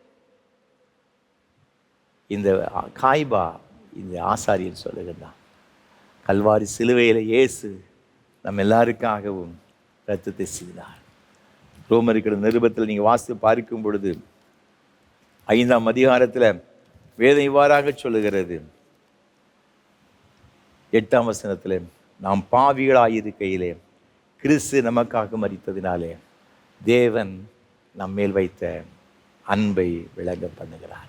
உங்களுக்காக எனக்காக இயேசு கல்வாரி சிலுவையிலே தம்முடைய இரத்தத்தை சிந்தினார். நமக்காக அந்த திறப்பிலே தேவ கோபம் நம்மேல் வருகின்ற அந்த தேவ கோபத்திலிருந்து நம்மை தடுத்து நிறுத்துது யாருன்னு பார்த்தீங்கன்னா, இன்றைக்கு ஆண்டவரை இருக்கிற இயேசு கிறிஸ்து அந்த கோபத்தை தடுத்து நிறுத்தி தம்மையே பலியாக அவர் ஒப்பு கொடுத்தார். இன்றைக்கு ஜனங்கள் மீது வருகின்ற இந்த தண்டனைகளிலிருந்து அவர் காப்பாற்றப்படும்படியாக, இந்த திறப்பில் இருக்கும்படியாக தேவன் நம்மை எதிர்பார்க்கிறார். தேவ சமூகத்தில் நாம் திறப்பில் இருக்கும்படியாக தேவன் விரும்புகிறார். நம்மை அர்ப்பணித்திருக்கின்றோமா? இன்றைக்கு ஆண்டவருடைய பிள்ளைகளாக, ஆசாரியர்களாக அழைக்கப்பட்டிருக்கிற நம்ம எல்லாரும் கொடுக்கப்பட்டிருக்கிற ஒரு பொறுப்பு, ஆண்டவருடைய சமூகத்தில் ஜனங்களுக்காக திறப்பில் இருக்க வேண்டும். இரண்டாவதாக வேதத்தில் வாசித்து பார்க்கும் பொழுது நாம் என்ன செய்ய வேண்டும் என்று சொல்லப்பட்டிருக்கிறது. மல்கியா தீர்க்கதரிசன புஸ்தகம் 2ஆம் அதிகாரம் 7ஆம் வசனம் இவ்வாறாக சொல்லுகிறது, ஆசாரியனுடைய உதடுகள் அறிவை காக்க வேண்டும், வேதத்தை அவன் வாயிலே தேடுவார்களே, அவன் சேனைகளுடைய கர்த்தரின் தூதன். இரண்டாவதாக ஒரு ஆசாரியன் எப்படிப்பட்டவனாக இருக்கணும்? எதற்கு தன்னை அர்ப்பணித்திருக்க வேண்டும் என்று சொன்னால், அவனுடைய உதடுகள் அறிவை காக்க வேண்டுமா. ஆகவே அவன் என்ன செய்யணும் அப்படின்னு பார்த்தீங்கன்னா, வேதத்தை அவன் வாயிலே தேடுவார்கள். ஜனங்கள் அவனுடைய வாயை கூர்ந்து பார்க்கிறார்கள். ஏன் அப்படின்னு பார்த்தீங்கன்னா, வேதம் அவனுடைய வாயிலிருந்து வர வேண்டும். இன்றைக்கு ஆசாரியர்கள் வேதத்தை மறந்து போனார்கள். கர்த்தருடைய ஜனங்கள் வேதத்துக்கு முக்கியத்துவம் கொடுக்கறதில்லை. நமக்கு ஏதாவது தலைவலி காய்ச்சல் வந்தால் வேத புஸ்தகத்தை நாம் தலைமாட்டில் வைத்து தலையனுக்கு பதிலாக படுத்துக் கொள்ளுகிறோம், பக்கத்தில் வைத்து விடுகிறோம். அதுவல்ல, இருதயத்திற்குள் வைத்துக் கொள்ள வேண்டும் என்று தேவன் விரும்புகிறார். இன்றைக்கு வேதத்திற்கு எத்தனை பேர் நாம் முக்கியத்துவம் கொடுக்கிறோம்? ஒரு வீட்டில் இன்னைக்கு ஏராளமான வேத புத்தகங்கள் இருக்கிறது. ஒரு 25-30 ஆண்டுகளுக்கு முன்பாக நானெல்லாம் ஆண்டவரை ஏற்றுக்கொண்ட புதிதில் வீடுகளில் ஏதாவது ஒரு வேத புஸ்தகம் தான் இருக்கும். யார் சர்ச்சுக்கு முதல்ல போகிறாங்க அவங்க எடுத்துகிட்டு போயிடுவாங்க. எங்கள் வீட்டில் அப்படி தான் இருந்துச்சு. 1980க்கு முன்பாக அப்படி தான் இருந்துச்சு. பார்த்துக்கிறேங்க, எனக்கு என் வீட்டில் மாத்திரமல்ல, எங்களுடைய கிராமத்து அநேக வீடுகள் அப்படி தான். ஒரு பைபிள் இருக்கும், ஒரு புதிய ஏற்பாடு இருக்கும், ஒரு கீர்த்தனை பாட்டு புஸ்தகம் இருக்கும், பார்த்து ஒரு ஜெப புஸ்தகம் இருக்கும். ஒன்று தான் இருக்கும். யார் ஃபஸ்ட்டு போகிறாங்களோ அவங்க பைபிள், 2வது பாட்டு புஸ்தகம், 3வது ஜெப புஸ்தகம், இப்படி தான் கொண்டு போவாங்க. ஆனால் இப்பொழுது அப்படி கிடையாது. ஒவ்வொருவருக்கும் 4-5 பைபிள் இருக்கிறது. நான் இதற்கு முன்பாக ஒரு திருச்சபையில் பணியாற்றி கொண்டிருந்தேன், தூத்துக்குடியில். அங்கு ஒவ்வொரு ஆண்டும் இந்த வேதாம போட்டி நடைபெறும். அதில் பங்கு பெறுகிற எல்லாருக்கும் அந்த திருச்சபை சார்ந்த ஒரு அருமையான ஒரு சகோதரர், அவர் நல்ல ஒரு தொழில் செய்கிற ஒரு அருமையான ஒரு தகப்பனார். அவர் என்கிட்ட ஒரு நாள் சொன்னார், ஐயா, இந்த ஜனங்களுக்கு வேத புஸ்தகம் இல்லையா, எனக்கு அதை பற்றி கற்று உணர்த்தினார். ஆகவே எல்லாருக்கும் அவங்க எப்படி எக்ஸாம் எழுதுனாலும் சரி, எப்படி ஆகிலும் பைபிளை கொடுத்துருவேன். எக்ஸாம் எழுதுன எல்லாருக்கும் பைபிள். அந்த திருச்சபையில் பைபிள் இல்லாத குடும்பமே இருக்காது, நபர்களே இருக்க மாட்டாங்க. இன்றைக்கு எல்லாருடைய வீட்டிலேயும் ஏராளமான வேத புத்தகங்கள் இருக்கிறது. அது உண்மைதாங்க. ஆனால் உள்ளத்தில் இருக்கிறதா? வேதத்துக்கு நாம் முக்கியத்துவம் கொடுத்துருக்கிறோமா? யோசித்து பார்க்கணும். ஓசியாவின் புஸ்தகத்தில் வாசித்து பார்க்கும் பொழுது 4ஆம் வசனம் 4ஆம் அதிகாரம் 6ஆம் வசனம் சொல்கிறது, என் ஜனங்கள் அறிவில்லாமையினால் சங்காரமாகிறார்கள், நீ அறிவை வெறுத்தாய், ஆகையால் நீ என் ஆசாரியனாய் இராதபடிக்கு நானும் உன்னை வெறுத்து விடுவேன். நீ உன் தேவனுடைய வேதத்தை மறந்தாய், ஆகையால் நானும் உன் பிள்ளைகளை மறந்து விடுவேன். ஆண்டவர் நம்மை ஆசாரியத்து ஊழியத்திற்கு அழைத்திருக்கிறார், மேன்மையான கனமான உன்னதமான ஊழியத்திற்கு. ஆனால் இந்த வேத வசனத்தை மறந்துட்டாக்கி இந்த ஆசாரியத்து ஊழியத்தை விட்டே நம்ம எடுத்து விடுவாராம். அது மாத்திரம் கிடையாதுங்க, நம்ம பிள்ளைகளையும் ஆண்டு மறந்து விடுவாராம். அது எவ்வளோ பெரிய ஒரு வேதனையான ஒரு காரியம் பாருங்க. இந்த வேதத்திற்கு ஆண்டவர் எவ்வளவு முக்கியத்துவம் கொடுத்து வைத்திருக்கிறார். நம்ம கையில் கொடுத்த வேத புஸ்தகம் எவ்வளவு மேன்மையானது. இன்றைக்கு நாம் எத்தனை பேர் இந்த வேதத்திற்கு நம்ம முக்கியத்துவம் கொடுத்திருக்கிறோம்? எத்தனை பேர் இந்த வேதத்தை நம்முடைய இருதயத்தில் வைத்திருக்கிறோம்? இதற்காக எத்தனை பேர் நம்ம அதுக்கு டைம் ஸ்பெண்ட் பண்ணுறோம்? யோசித்து பாருங்கள். டெய்லி ஒரு அதிகாரம் வாசிக்கிறதே நமக்கு ஒரு பெரிய இமாலய சாதனையாக இருக்குது இல்லையா? வேதத்துக்கு முக்கியத்துவம் கொடுக்கணும். ஏன் அப்படின்னு பார்த்தீங்கன்னா, வேதத்தில் வாசித்து பார்க்கும் பொழுது லேவியராம் புஸ்தகம் 10ஆம் அதிகாரத்தில் 10-11 ஆகிய வசனங்கள் வேதம் இவ்வாறாக சொல்லுகிறது, பரிசுத்தம் உள்ளதற்கும் பரிசுத்தம் இல்லாததற்கும், தீட்டுள்ளதற்கும் தீட்டில்லாததற்கும் வித்தியாசம் பண்ணும்படிக்கு கர்த்தர் மோசேயை கொண்டு இஸ்ரவேல் புத்திரருக்கு சொன்ன சகல பிரமாணங்களையும் அவர்களுக்கு போதிக்கும்படிக்கும் இது உங்கள் தலைமுறை தோறும் நித்திய கட்டளையாக இருக்கும் என்றார். பரிசுத்தம் உள்ளது, பரிசுத்தம் இல்லாதது, தீட்டுள்ளது, தீட்டில்லாதது, இதற்கு வித்தியாசத்தை காண்பிப்பதற்கு இது வேத புஸ்தகம் தான் நம்ம கற்றுக் கொடுக்கிறது. எது பாவம், எது பரிசுத்தம், எது நல்லது, எது கெட்டது, நாம் எதை தெரிந்து கொள்ள வேண்டும், இதை தெரிந்து கொள்ளக்கூடாது, இது வேதம் நமக்கு கற்றுக் கொடுக்கிறது. வேறு இந்த உலகத்தில் எந்த புஸ்தகம் நமக்கு கற்றுக் கொடுக்கவில்லை, எதுவும் நமக்கு கற்றுக் கொடுக்கவில்லை. அதனால தான் ஆண்டவர் சொன்னார், இது வேதத்தை நான் முக்கியத்துவப்படுத்தி வைத்திருக்கிறேன். நீங்கள் எஸ்ராவின் புஸ்தகத்தில் வாசித்து பார்க்கும் பொழுது வேதம் மிக அழகாக சொல்லுகிறது. 7ஆம் அதிகாரத்தில் 10ஆம் வசனத்தில் எஸ்ராவை பற்றி வேதம் சொல்லுகிறது, கர்த்தருடைய வேதத்தை ஆராயவும் அதன்படி செய்யவும் இஸ்ரவேலிலே கட்டளைகளையும் நீதி நியாயங்களையும் உபதேசிக்கவும் எஸ்ரா தன் இருதயத்தை பக்குவப்படுத்தியிருந்தார். வேத பாரகனாகிய எஸ்ரா தன் இருதயத்தை எப்போதும் பக்குவப்படுத்தியிருந்தானாம். இந்த நியாயப்பிரமாணங்களை, நீதி நியாயங்களை, கட்டளைகளை ஜனங்களுக்கு உபதேசிக்கும்படியாக வேதத்தை நன்றாய் கற்றறிந்தவனாயிருந்தான்.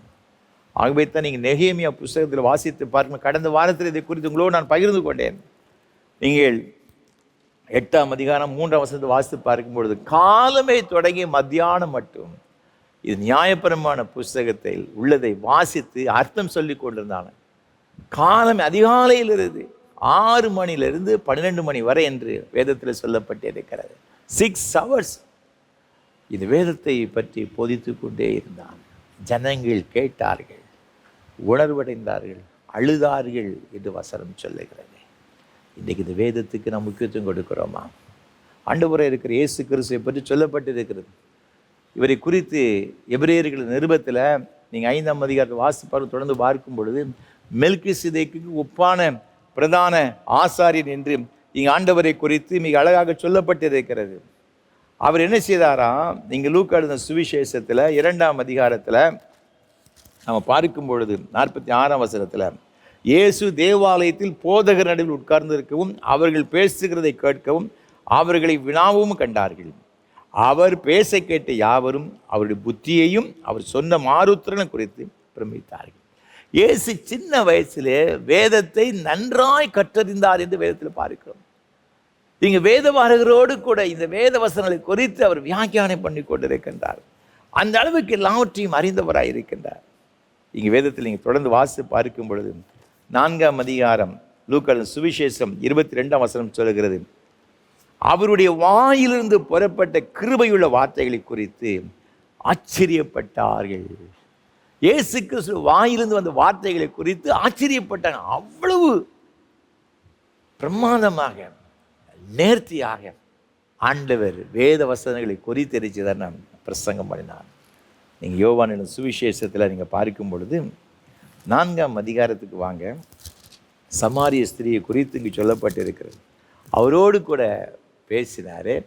சமாரிய ஸ்திரீ நினைத்தார் இவர் மெய்யாகவே ஒரு பெரிய தீர்க்கதரிசி. தன் ஊரில் உள்ள எல்லாத்தையும் கூப்பிட்டு வந்துட்டான். அவங்க எல்லாரும் வர்றாங்க. 2 நாள் அந்த சமாரியுடைய ஊரில் தங்க வேண்டும் என்று கேட்டுக்கொண்டார்கள்.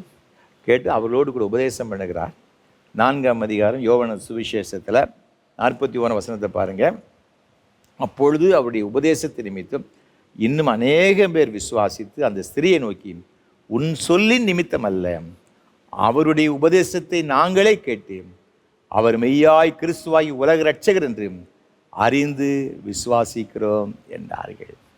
ஆண்டவர் சொன்ன இந்த வார்த்தைகளை கேட்டு இவர்தாயா கிறிஸ்து உலக இரட்சகர் என்று நாங்கள் நம்புகிறோம் என்பதாக வேதத்தில் சொல்லப்பட்டிருக்கிறதை நாம் பார்க்கிறோம். இவர் பேசின வார்த்தைகள் அத்தனை ஆச்சரியமானவைகள். நீங்கள் யோவான் சுவிசேஷத்தில் நீங்கள் வாசித்து பார்க்கும் 7ஆம் அதிகாரத்தில் இவரை குறித்து இந்த பிரதான ஆசாரியனுடைய சேவர்கள் சொல்லுகிற ஒரு சாட்சி. இவரை பிடித்து கொண்டு வரும்படியாக பிரதான ஆசாரியர்களும் பரிசேயரும் என்ன செய்தாங்கன்னா இங்கு சேவகர்களை அனுப்புகிறார்கள். சேவகர்கள் இங்கு ஆண்டவர் பிடிக்கும்படி வந்திருக்கிறாங்க. வந்தாங்க. இவர் பேசின உபதேசத்தை கேட்டு திருப்பி போய் சொல்கிறாங்க. 46ஆம் வசனம் யோவான் 7ஆம் அதிகாரம் 46ஆம் வசனத்தில் சேவகர் பிரதித்திரமாக, அந்த மனுஷன் பேசுகிறது போல ஒருவனும் ஒரு காலம் பேசினதில்லை என்றார்கள். இயேசு பேசின வார்த்தையை கேட்டு அவங்களே என்ன ஸ்டன் ஆகி போய் அப்படி நின்று விட்டார்கள். ஆசாரிட்ட போய் சொல்கிறாங்க. அவர் சொல்லி, எப்போ நான் உங்களுக்கு பிடிச்சிட்டு வர சொன்னால் அவர் உபதேசத்தை கேட்டு நீங்களே இப்படி ஷாக்காகி போய் இருக்கிறீங்களப்பா. வேத வசனத்தை அந்த அளவிற்கு அவர் கற்றறிந்தார். அவர் பேசுகிற வார்த்தைகளை கேட்டு ஜனங்கள் ஆச்சரியப்பட்டார்களாம். கிருபையுள்ள வார்த்தைகள் வந்துச்சான். இந்த வார்த்தைகள் ஒரு மனிதன் அப்படியே மாற்றி விடுகிறது. பரிசுத்தம் எது அசுத்தது என்று சொல்லி பிரித்து விடுகிறது. அவ்வளோ ஒரு வல்லமை பொருந்திய ஒரு வார்த்தைகள். 2026ஆம் ஆண்டில் அமெரிக்க பைபிள் சொசைட்டிலேருந்து ஒரு சர்வே ஒன்று எடுத்தாங்களாம். அதில் அமெரிக்கர்கள் 17% மக்கள் என்ன செய்தாங்கன்னா, இது வேதத்தை ரொம்ப தீவிரமாக படிக்க ஆரம்பிச்சிட்டாங்களாம். 60-70% மக்கள் என்ன சொல்கிறாங்கன்னு பார்த்தீங்கன்னா, இது அமெரிக்கா இன்றைக்கு வேகமாக வளர்ந்து வருகின்ற ஒரு நாடு. பல அது டெக்னாலஜிஸ்லாம் ரொம்ப அட்வான்ஸ் ஆகிட்டு, நாகரிகங்கள்லாம் எப்படின்னு நம்ம சொல்லணும்னு அவசியம் கிடையாது. தாறுமாறான நாகரிகங்கள் அந்த நாட்டில் இருக்குது, பார்த்துக்கிடுங்க. அப்படி இருந்த பொழுதும் கூட 60-70% ஆஃப் அமெரிக்கன்ஸ் என்ன சொல்கிறாங்கன்னு பார்த்தீங்கன்னா, இது வேத புஸ்தகம் எங்களுடைய வாழ்க்கையை மாற்றி விடுகிறது என்பதாக சொன்னாங்க.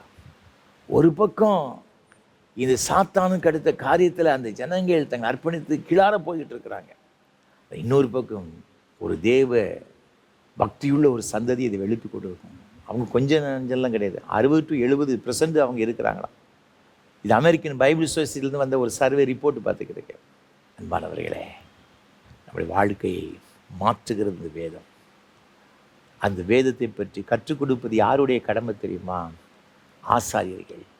நாங்கள் மாத்திரமல்ல, ஆண்டவருடைய இரத்தத்தால் கழுவப்பட்டு மீட்கப்பட்டு ரட்சிக்கப்பட்டிருக்கின்ற உங்களுடைய கடமை அதுதான். உங்களையும் கர்த்தர் ஆசாரியர்களாக மாற்றியிருக்கிறார்கள். இதை உணர்ந்து நம்ம செயல்பட்டு இருக்கின்றோமா? யோசித்து பாருங்கள். கடைசியாக ஒன்றை சொல்லி நான் நிறைவு செய்ய விரும்புகிறேன். நாம் எப்படிப்பட்டவர்களாக இருக்க வேண்டும்? வேதத்தில் மிக அழகாக சொல்லப்பட்டிருக்கிறது. லேவியராம் புஸ்தகம் 21ஆம் அதிகாரம் 6-8 ஆகிய வசனங்களிலே இங்கு வேதத்தில் பார்க்கும் பொழுது இந்த ஆசாரியர்களை குறி சொல்லப்பட்டிருக்கிறது. லேவியராகமம் 21ஆம் அதிகாரம் 6ஆம் வசனம். தங்கள் தேவனுடைய நாமத்தை பரிசுத்த குலைச்சலாக்காமல் அவருக்கேற்ற பரிசுத்தராய் இருப்பீர்களாக. 8ஆம் வசனம். அவன் தேவனுடைய அப்பத்தை செலுத்துகிறபடியால் நீ அவனை பரிசுத்தப்படுத்த வேண்டும். உங்களை பரிசுத்தமாக்குற கர்த்தராகிய நான் பரிசுத்தராய் இருக்கிறபடியால் அவனும் உனக்கு முன்பாக பரிசுத்தனாய் இருப்பானாக. ஆசாரியர்கள் தனிப்பட்ட வாழ்க்கையில் எப்படிப்பட்டவர்களாக இருக்க வேண்டும்? பரிசுத்தம் உள்ளவர்களாக இருக்க வேண்டும். இன்றைக்கு ஆண்டவருடைய வேதத்தை கையில் வைத்திருக்கிற நாம, ஆண்டவருடைய வேதத்தை படிக்கிற நாம, கிறிஸ்தவன் என்று அழைக்கப்படுகிற நீங்களும் நானும் பரிசுத்தமாக இருக்க வேண்டும் என்று தேவன் எதிர்பார்க்கிறார். 1 பேதுரு 1ஆம் அதிகாரம் 15-16 ஆகிய வசனம் சொல்லப்பட்டிருக்கிறது. உங்களை அழைத்தவர் பரிசுத்தராக இருக்கிறபடினால் நீங்களும் பரிசுத்தராயிருங்கள். நீங்களும் பரிசுத்தராயிருங்க. நம்ம இரட்சகராக இருக்கிற இயேசு கிறிஸ்து மெல்கிசேதேக்கு ஒப்பாக பிரதான ஆசாரியராக இருந்தார் வசனம் சொல்லுகிறது. அவர் எப்படிப்பட்டவராக இருந்தாராம்? நீங்கள் யோவான் சுவிசேஷம் 8ஆம் அதிகாரத்தில் 46ஆம் வசனம் சொல்லுகிறது, என்னிடத்தில் பாவம் உண்டென்று உங்களில் யார் என்னை குற்றப்படுத்தக்கூடும். தன்னுடைய வாழ்க்கையை அவ்வளவு டிரான்ஸ்பரண்டாக அவர் வைத்திருந்தார். அவர் சொல்கிற தன்னை சுற்றிலும் உள்ள யூதர்களை பார்த்து சொல்கிறார், என்னிடத்தில் பாவம் உண்டென்று உங்களில் யார் என்னை குற்றப்படுத்தக்கூடும். நாம் அப்படி சொல்ல முடியுமா? என்கிட்ட சொல்லியா, நான் என்ன தப்பு பண்ணேன், என்கிட்ட என்ன அசுத்தம் இருக்கிறது, நான் எதுவும் தேவனுக்கு விரோதமாய் பாவம் செய்திருக்கிறேனா? தைரியமாய் சொல்லக்கூடிய அளவிற்கு நம்முடைய வாழ்க்கை தேவனுக்கு முன்பாக பரிசுத்தமாக இருக்கிறதா? யோசித்து பார்க்கணும். நம்முடைய தனிப்பட்ட வாழ்க்கையில் நம்ம பரிசுத்தமாக இருக்க வேண்டும் என்று தேவன் எதிர்பார்க்கிறார். ஆண்டவரை பற்றி வேதம் சொல்லுகிறது. நீங்கள் எபிரேயர்கள் நிருபம் 7ஆம் அதிகாரம் 26ஆம் வசனத்தில் நீங்கள் பார்க்கும் பொழுது இங்கு எபிரேயர்கள் ஆக்கியோனிவாராக சொல்லுகின்றான், பரிசுத்தரும் குற்றமற்றவரும் மாசில்லாதவரும் பாவிகளுக்கு விலகினவரும் சொல்லப்பட்டிருக்கிறது. ஆண்டவர் இருக்கிற இயேசு கிறிஸ்து பரிசுத்தர், குற்றமற்றவர், மாசில்லாதவர், பாவிகளுக்கு விலகினவர். அப்படிப்பட்ட பரிசுத்தமுள்ள தெய்வத்தை ஆராதிக்கின்ற நாம், ஆசாரியர் என்று அழைக்கப்பட்டிருக்கின்ற நாம் அவரை போல பரிசுத்தமாக இருக்கின்றோமா? ஒருவேளை தேவனுக்கு பிரியமில்லாத காரியங்கள் நம்மளுக்கு இருக்கும் என்று சொன்னால் ஆண்டவருடைய சமூகத்தில் நம்ம அர்ப்பணிப்போம். ஆண்டவரே, என்னை பரிசுத்தமாக்கும், நீர் விரும்புகிற பரிசுத்தத்தை எனக்கு தாரும். ஆண்டவரே, உம்மை போல திறப்பிலிருந்து செபிக்க எனக்கு கிருபை தாரும். ஜனங்களுக்காய் தேவ சமூகத்தில் விழுந்து கிடக்க, ஒரு மோசையை போல் விழுந்து கிடக்க எனக்கு கிருபை தார். ஆண்டவரே, ஆசான் உதடுகளிலே வேதத்தை எதிர்பார்க்கிறார்கள், அறிவை காக்கும்னு சொல்லப்பட்டிருக்கிறது. என்னுடைய உள்ளத்தில், என்னுடைய வாயில் உங்களுடைய வேத வசனத்தை தாரும் ஆண்டவரே. அது மாத்திரமல்ல, உங்களை போல பரிசுத்தம்மை வாழ எனக்கு உதவிச்சுன்னு சொல்லி தேவ சமூகத்தில் ஒப்பு கொடுப்போம். ஆண்டு நிச்சயமாகவே நம்மை ஒரு பரிசுத்த ஆசாரிய கூட்டமாக நம்ம எழுப்பிருந்து அந்த மேன்மையான ஒரு கணத்தையும் ஆசீர்வாதத்தையும் நமக்கு மாத்திரமல்ல, நம்ம சுற்றிலுள்ள மக்களுக்கு, சுற்றிலுள்ள மக்களுக்கு தேவன் கொடுத்து நம்மை ஆசீர்வதிப்பார். அப்படிப்பட்ட கிருபையில கர்த்தர் தாமே நம்ம ஒரு தருவாராக. ஆமென். அர்ப்பணிப்பின் பாடலாக கீதம் 531, கிறிஸ்தவ கீர்த்தனை 229 பாடுவோம். கிஞ்சிதமும் நெஞ்சே அஞ்சிடாதே. கீதம் 531, கிறிஸ்தவ கீர்த்தனை 229 பாடுவோம்.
ஜெபம் செய்வோம். கிருபை நிறைந்த அன்பின் பரலோக பிதாவே, இது நல்ல ஆசீர்வாதமான வேலைக்காக உமக்கு ஸ்தோத்திரம். உங்கள் சமூகத்தில் ஆண்டவரே உம்மை ஆராதிக்கும்படியாக, உம்முடைய வேத வசனங்களை கேட்கும்படியாக தந்த கிருபைகளுக்காய் ஸ்தோத்திரம். ஒரு ஆசாரியன் எப்படிப்பட்ட அர்ப்பணிப்போடு கூட இருக்க வேண்டும் என்று எங்களுக்கு கற்றுக் கொடுத்தீரே. கற்றுக் கொடுத்த உடைய வார்த்தையின்படியே நாங்கள் வாழ்வதற்கு எங்கள் ஒவ்வொருவருக்கும் உதவி செய்யும். இந்த ஆறில் பங்கு பெற்று கொண்டிருக்கிற போது பிள்ளைகள் ஒவ்வொருவருக்காக ஜெபிக்கிறோம். ராஜாக்களாக, ஆசாரியர்களாக ஒரு பிள்ளைகளை தெரிந்தெடுத்திருக்கிறீங்கப்பா. அதை உணர்ந்து கொண்டவர்களாக செயல்படுவதற்கு எங்களுக்கு ஆண்டவரை திறப்பில் இருக்கும்படியான கிருபைகளை கொடுப்பீராக.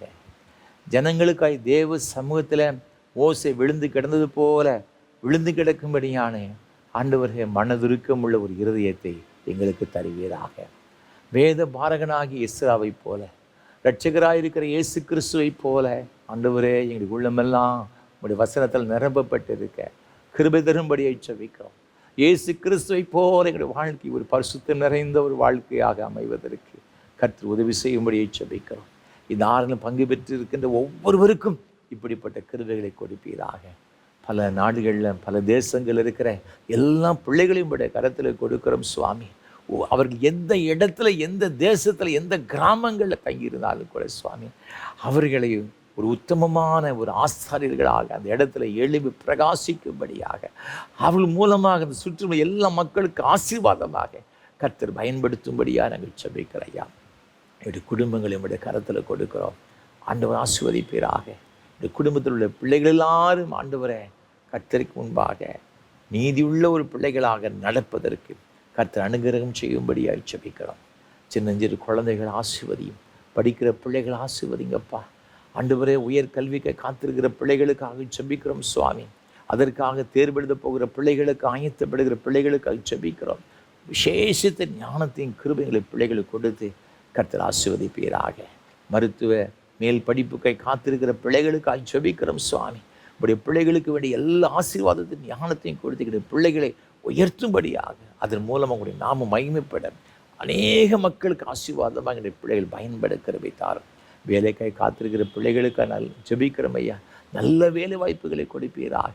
என்னுடைய பிள்ளைகள் அயல் நாடுகளில் சென்று பணி செய்யும்படி விரும்புகிற அறிந்திருக்கிறீங்கப்பா. அவர்களுக்கு வேண்டிய எல்லா கிருபைகளை கொடுப்பீராக. அயல் நாடுகளில் பணி செய்கிற பிள்ளைகளுக்காக ஜெபிக்கிறோம் ஐயா. பிள்ளைகளுக்கு எல்லா ஸ்ட்ரெஸ்ஸையும் கர்த்தர் மாற்றி போடுவீராங்க.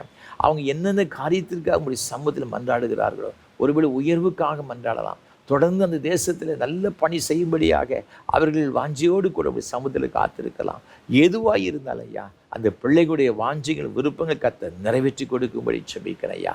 நீங்கள் அவ்வாறு செய்கிற தயவுக்காய் ஸ்தோத்திரம். திருமணத்திற்கு காத்திருக்கிற சகோதர சகோதரிகளுக்காய் ஜெபிக்கிறேன் ஐயா. என் மகனுக்கு என் மகளுக்கு திருமண வயது அதிகமாகிக் கொண்டே செல்லுகிறத, இன்னும் முடிவு வரலையே, இன்னும் ஒரு நன்மை கூட வரலையே என்று சொல்லி ஏக்கத்தோடு காத்திருக்கிற பிள்ளைகளுக்காய் ஜெபிக்கிறேன் ஐயா. இந்த தடைகளெல்லாம் கர்த்தர் மாற்றி போடுங்க சுவாமி, மாற்றி போடுங்க. இந்த பிள்ளையுடைய கண்ணீரெல்லாம் எங்கள் ஆண்டவர் உடைத்து ஒரு நன்மையை கட்டளையிடும்படியாக ஜெபிக்கிறோம். மங்களகரமான காரியங்கள் இந்த குடும்பத்தில் கர்த்தர் கட்டளையிடுவீராக. தடைகள் இயேசுவின் நாமத்தில் விலகும்படி ஜெபிக்கிறோம். திருமணமாகியும் குழந்தை இல்லை என்று சொல்லி கலங்குகிற பிள்ளைகளுக்கு ஜெபிக்கிறோம் ஐயா. இந்த பிள்ளைகளுடைய இயக்கங்களை கர்த்தர் மாற்றுவீராக சுவாமி. தேவனால் கூடாத காரியம் ஒன்றுமில்லை. இந்த பிள்ளைகள் வாழ்க்கை அற்புதங்கள் செய்யுங்க சுவாமி. கற்பத்தின் கனியை கொடுத்து நீங்கள் ஆசீர்வதிங்க. அவ்வாறு இந்த குடும்பங்களில் இந்த பிள்ளைகளுடைய வாழ்க்கை நன்மைகளுக்காக, அற்புதங்களுக்காக ஸ்தோத்திரம். பேறுகால நம்ம கருமையான சகோதரிகளுக்காக ஜெபிக்கிறையா. கற்பதற்கடி போடுற பொழுது சுகப்பிரசவத்தை கொடுத்து கர்த்தர் ஆசீர்வதிக்கும்படி ஜெபிக்கிறோம். நீங்கள் அவ்வாறு செய்ய தயவுக்காய் ஸ்தோத்திரம். வயோதிப நிலைமை கருமையான பெற்றோர்களுக்காக ஜெபிக்கிறையா. ஆண்டவர் ஆதரவற்றிருக்கின்ற பிள்ளைகளுக்காக, விடுதிகளில் தங்கியிருக்கின்ற பிள்ளைகளுக்காக ஜெபிக்கிறையா.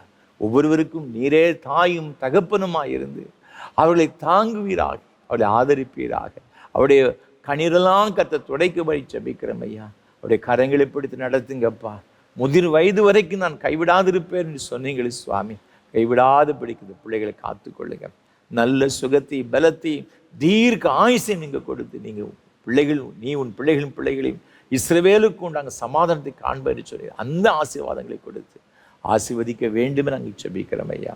வியாதினால் பலவீனப்பட்ட ஒவ்வொருவருக்காக ஜெபிக்கிறோம். என்னென்ன வியாதிகளாக அந்த பிள்ளைகள் வேதனைப்படுகிறார்கள் எல்லாவற்றிலிருந்தும் ஒரு பரிபூரணமான சுகத்தை கட்டளையிடுகிறார். உச்சந்தலை வந்து உள்ளங்கால் வரை கர்த்தருடைய சுகமளிக்கிற வல்லமை இப்பொழுது இறங்கட்டு நாங்கள் ஜெபிக்கிறோம். எல்லா பலவீன கட்டுகளும் இயேசு கிறிஸ்துவின் நாமத்தினாலே இந்த பிள்ளைகளை விட்டு வெளியேறும்படி நாங்கள் ஜெபிக்கிறோம். கர்த்தருடைய பலம் இந்த பிள்ளைகள் நிரப்பணும். நீங்கள் அவ்வாறு செய்கிற தயவுக்காக கோடா கோடி ஸ்தோத்திரம், கோடா கோடி ஸ்தோத்திரம் ஐயா. ஆண்டவரே, என்னென்ன வேலைகள் உங்களுடைய பிள்ளைகள் செய்கிறார்கள் எல்லா வேலைகளும் உங்களுடைய ஆசீர்வாதம். தொழில் செய்கிற பிள்ளைகளுக்காக ஜெபிக்கிறோம்.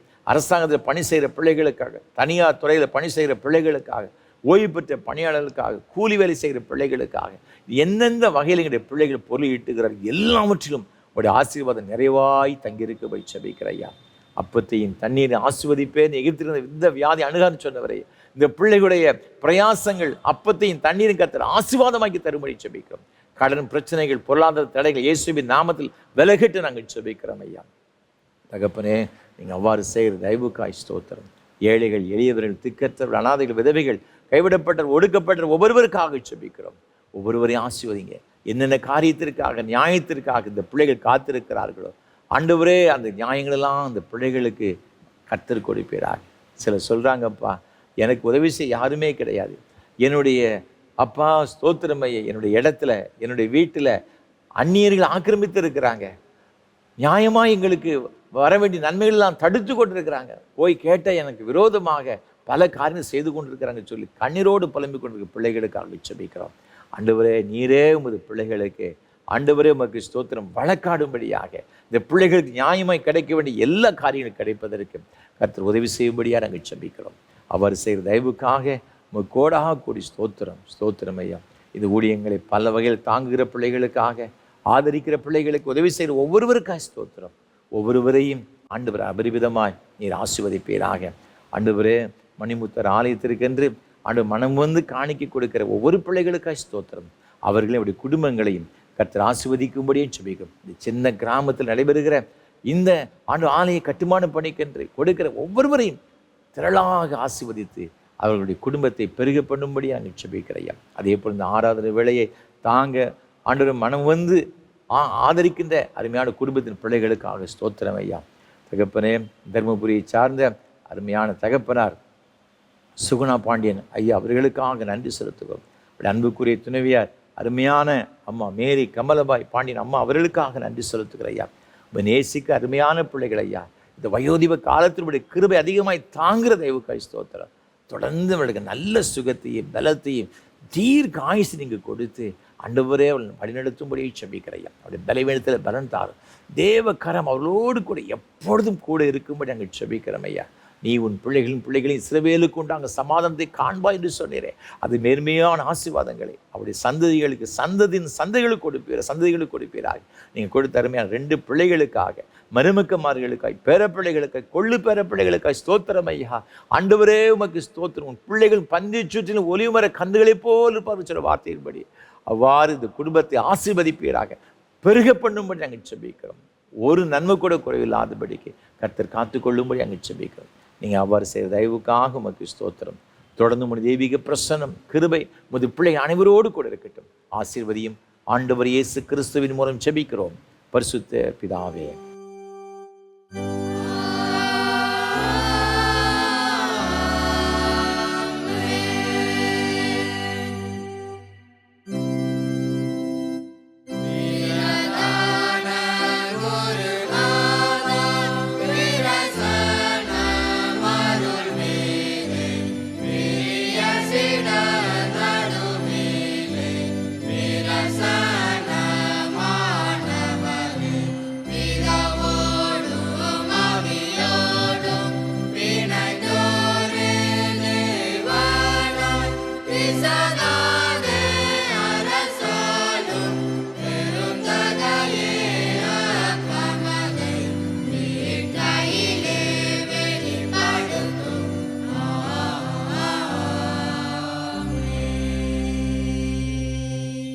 கர்த்தர் உங்களோடு இருப்பாராக.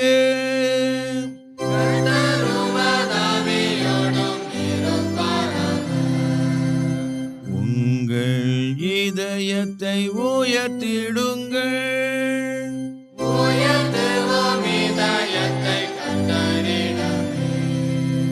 ஸ்தோத்திரம் செலுத்துவோம் தேவனுக்கே.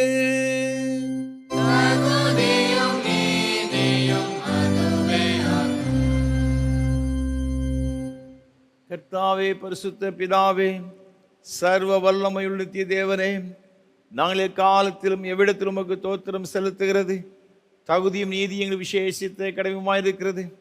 உமது குமாரன் எங்கள் ஆண்டவருமாய் இயேசு கிறிஸ்துவின் மூலமாக நீர் வானங்களையும் பூமியையும் அவையுடைய எல்லாவற்றையும் சிருஷ்டித்தீர். மனு குலத்தின் சாயலாக உண்டாக்கினீர். நாங்கள் பாவத்தில் விழுந்தபோது புது சிருஷ்டி மறுபலனாக நீர் எங்களை மீட்டு கொண்டீர்.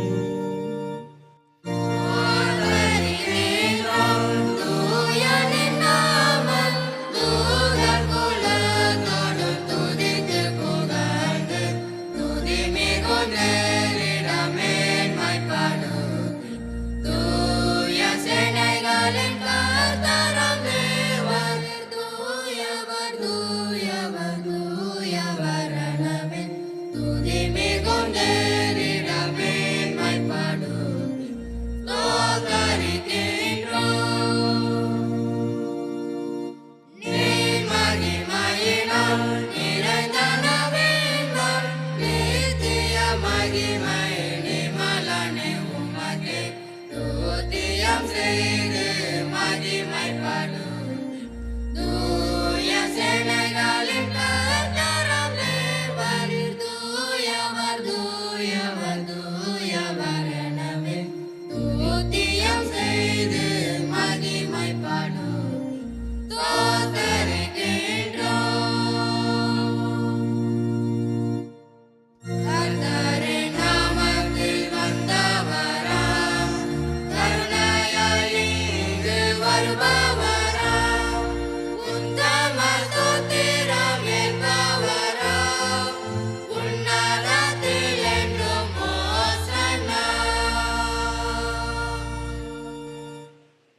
ஆம் பிதாவே, நீர் பரிசுத்த நீர் ஸ்தோத்திரிக்கப்பட்டவர்.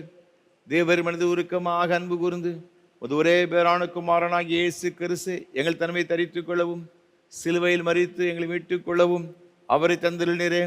அவர் சிலுவையில் ஒரே தரம் தம்மை ஏகபலியாக ஒப்பு கொடுத்து சர்வலோகத்தின் பாவங்களை நிவர்த்தி செய்வதற்கு நிறைவும் பூரணமும் போந்ததுமான பலியையும் காணிக்கையையும் பரிகாரத்தையும் செலுத்ததும் அல்லாமல் தமது அருமையான மரணத்தை என்றைக்கு நினைப்போட்டு ஞாபகத்தை நியமித்து தாம் திரும்ப மறுமளவும் நாங்கள் அதை அனுசரித்து வரும்படி தமது பரிசுத்த சுவிசேஷத்தில் கட்டளையிட்டாரே. இயேசு தாம் காட்டி கொடுக்கப்பட்ட ராத்திரியிலே அப்பத்தை எடுத்து ஸ்தோத்திரம் பண்ணி அதை பிட்டு சீசர்கள் கொடுத்து, எல்லாரும் வாங்கி புசியுங்கள், இது உங்களுக்காய் கொடுக்கப்படுகிற என்னுடைய சரீரம். என்னை நினைவுறும்படி செய்யுங்கள் என்றார். அப்படி ராபோஜன பண்ணின பின் பாத்திரத்தை எடுத்து ஸ்தோத்திரம் பண்ணி அவர்களுக்கு கொடுத்து, நீங்கள் எல்லாரும் இதில் பானம் பண்ணுங்கள், இது பாவ மன்னிப்பு உண்டாம்படி உங்களுக்காக அனைவருக்கு சித்தப்படுகிற புது உடன்படிக்கைக்குரிய என்னுடைய இரத்தம். இதை பானம் பண்ணும் பொழுதெல்லாம் என்னை நினைவுறும்படி இதை செய்யுங்கள் என்று திருவுளம் பற்றினார்.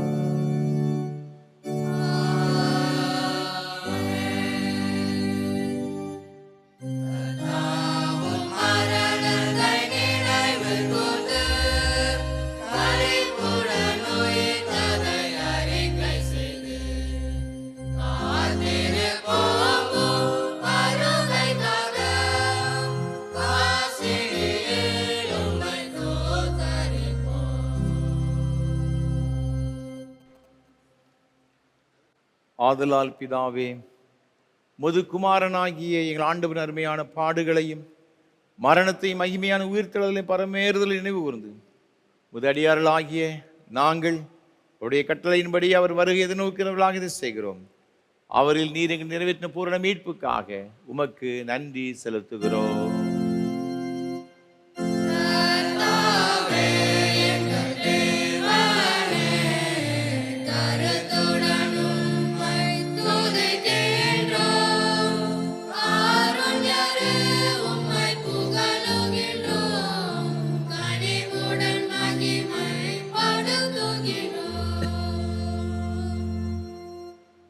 இரக்கமுள்ள பிதாவே, நாங்கள் பிடிக்கிற அப்பம் கிறிஸ்துவனுடைய சரீரத்தின் ஐக்கியமாயும் நாங்கள் ஆசீர்வதிக்கிற பாத்திரம் கிறிஸ்துவ இரத்தத்தின் ஐக்கியமாய் இருக்கும்படி எங்களையும் நீரே தந்த இந்த அப்பத்தையும் திராட்சை ரசத்தையும் ஒரு பரிசுத்தாவினால் பரிசுத்தப்படுத்த வேண்டும் என்று மிகுந்த தாழ்மையோடு பிரார்த்திக்கிறோம்.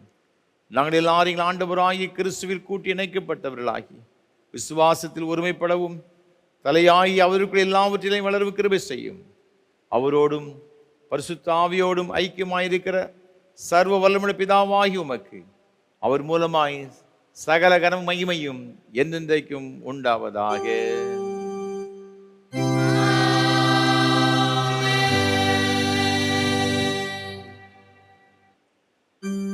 பரமண்டலங்கள் இருக்கிற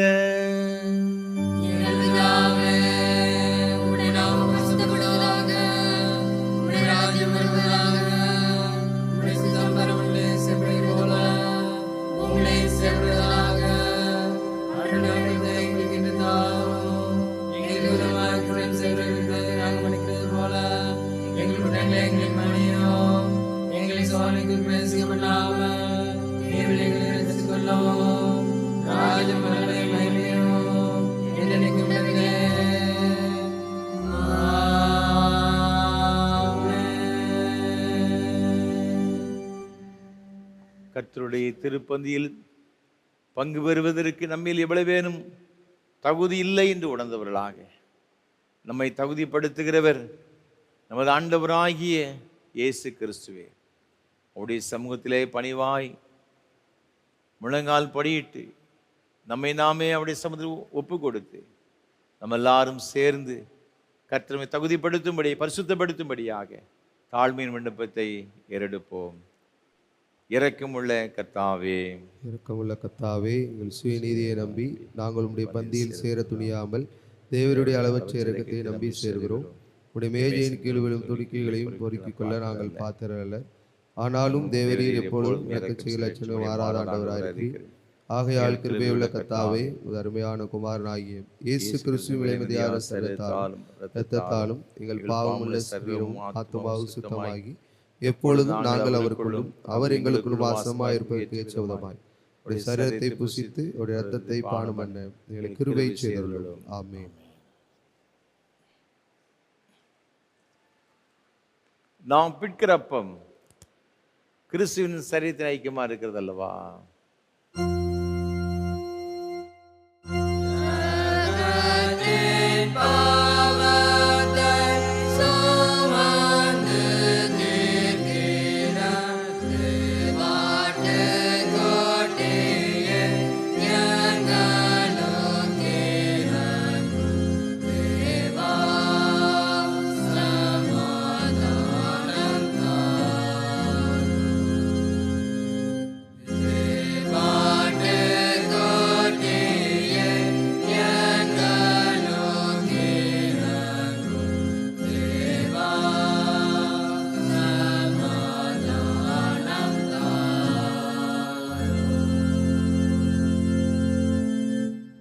ஜெபம் பண்ண கடவோம். கிறிஸ்துவின் சரீரமும் இரத்தமுமாய் சாக்கிரமந்தை விசுவாசத்தினால் பெற்றுக்கொண்டவர்களாய் நாம் அவருக்கு தோத்திரம் செலுத்துவோமாக. சேர்ந்து சொல்லுவோம். சர்வ வல்லமுள்ள கடவுளே, சர்வ வல்லமுள்ள கடவுளே, பரமபிதாவே, நேசகுமாரனும் எங்கள் ஆண்டவருமாகிய இயேசு கிறிஸ்துவுக்குள் எங்களை உமது பிள்ளைகளாக ஏற்றுக்கொண்டு அவருடைய விலைமதியாத திருச்சரீரமும் இரத்தமுமாகிய ஞான ஆகாரத்தால் எங்களை திருப்தியாக்கிறீர். எங்கள் பாவங்களை மன்னித்து என்றுமுள்ள வாழ்வை எங்களுக்கு வாக்கு பண்ணியிருக்கிறீர். அளவிடப்படாத இந்த நன்மைகளுக்காக உம்மை சோத்தரிக்கிறோம். சரீரமும் ஆத்துமாவுமாகிய எங்களை தூய உயிருள்ள வழியாக உமக்கு படைக்கிறோம். இதுவே நாங்கள் செய்யும் உள்ளார்ந்த வழிபாடு. நாங்கள் இந்த உலகத்தின் போக்கின்படி ஒழுகாமல் கடவுளின் திரு உளம் எது என தேர்ந்தெடுக்க எங்கள் உள்ளம் புதுப்பிக்கப்பட்டு மாற்றமடைய அருள் புரிவீராக. கடைசியில் நாங்கள் உமது இறைமக்கள் அனைவரோடும் உமது என்றுமுள்ள அரசின் மகிழ்ச்சியை பெறத்தக்கதாக இவ்வுலகில் உமக்கு கீழ்ப்படிந்து நடக்க எங்களுக்கு அருள் புரியும். உம்மோடும் தூய ஆவியானவரோடும் ஒரே கடவுளாய் என்றென்றும் வீற்றிருந்து ஆளுகை செய்யும் எங்கள் ஆண்டவர் இயேசு கிறிஸ்து மூலமாய் வேண்டிக் கொள்கிறோம்.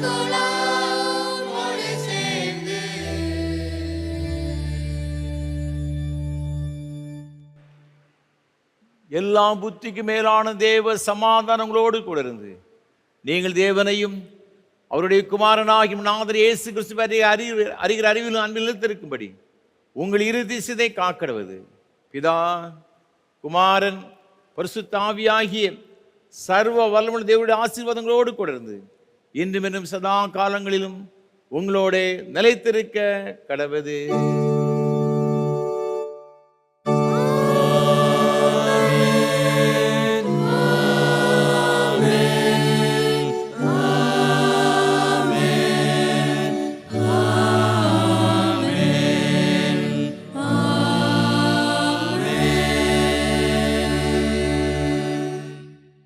நிறைவு கீதமாக கீதம் 599 பாமாலை முடிவு கவிகள் 2 பாடுவோம்.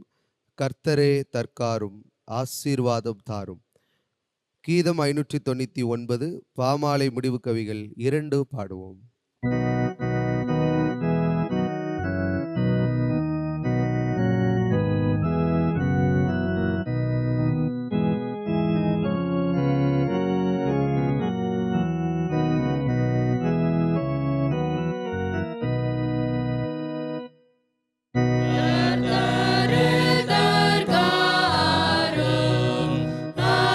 ஆசீர்வாதம் தாரும் எங்கள்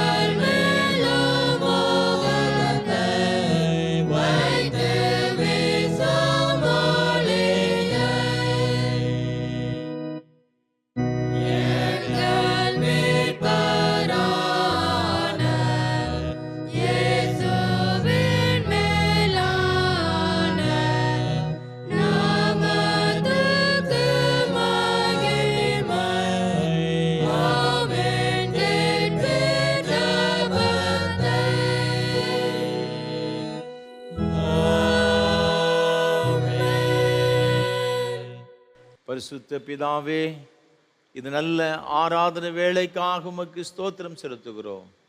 உம்முடைய திருப்பந்தியிலே பங்கு பெறும்படியான பாக்கியத்தை கொடுத்தீரே, உமக்கு ஸ்தோத்திரம். உம்மை உட்கொண்டிருக்கிற நாங்கள் ஜீவகாலமெல்லாம் கர்த்தருக்குள் மகிழ்ந்து பலனடைந்து அநேகருக்கு ஆசீர்வாதமாயிருக்கேன் ஆண்டவர் அனுகிரகம் செய்ய வேண்டும் நாங்கள் ஜெபிக்கின்றோம். என்னென்ன தேவைகளோடு எதிர்பார்ப்புகளோடும் முது பிள்ளைகள் வந்திருந்தார்களோ எல்லாவற்றையும் சம்பூரமாய் நிறைவேற்றி கொடுத்து ஆசீர்வதித்து அனுப்புகிற தயவுக்காக உமக்கு ஸ்தோத்திரம். தொடர்ந்து முடி கிருபையும் பிரசன்னம் எங்களோடு கூட இருந்து எங்கள் ஆண்டு வழி நடத்துவதாக. மகிமை உமக்கு செலுத்துகிறோம், ஏற்றுக்கொள்ளும். மீட்பர் இயேசு கிறிஸ்துவின் பரிசுத்த நாமத்தில் ஜெபிக்கிறோம் தூய பிதாவே, ஆமென். கர்த்தரோடு இருப்பாராக. தேவ சமாதானத்தோடு சென்று வாருங்கள்.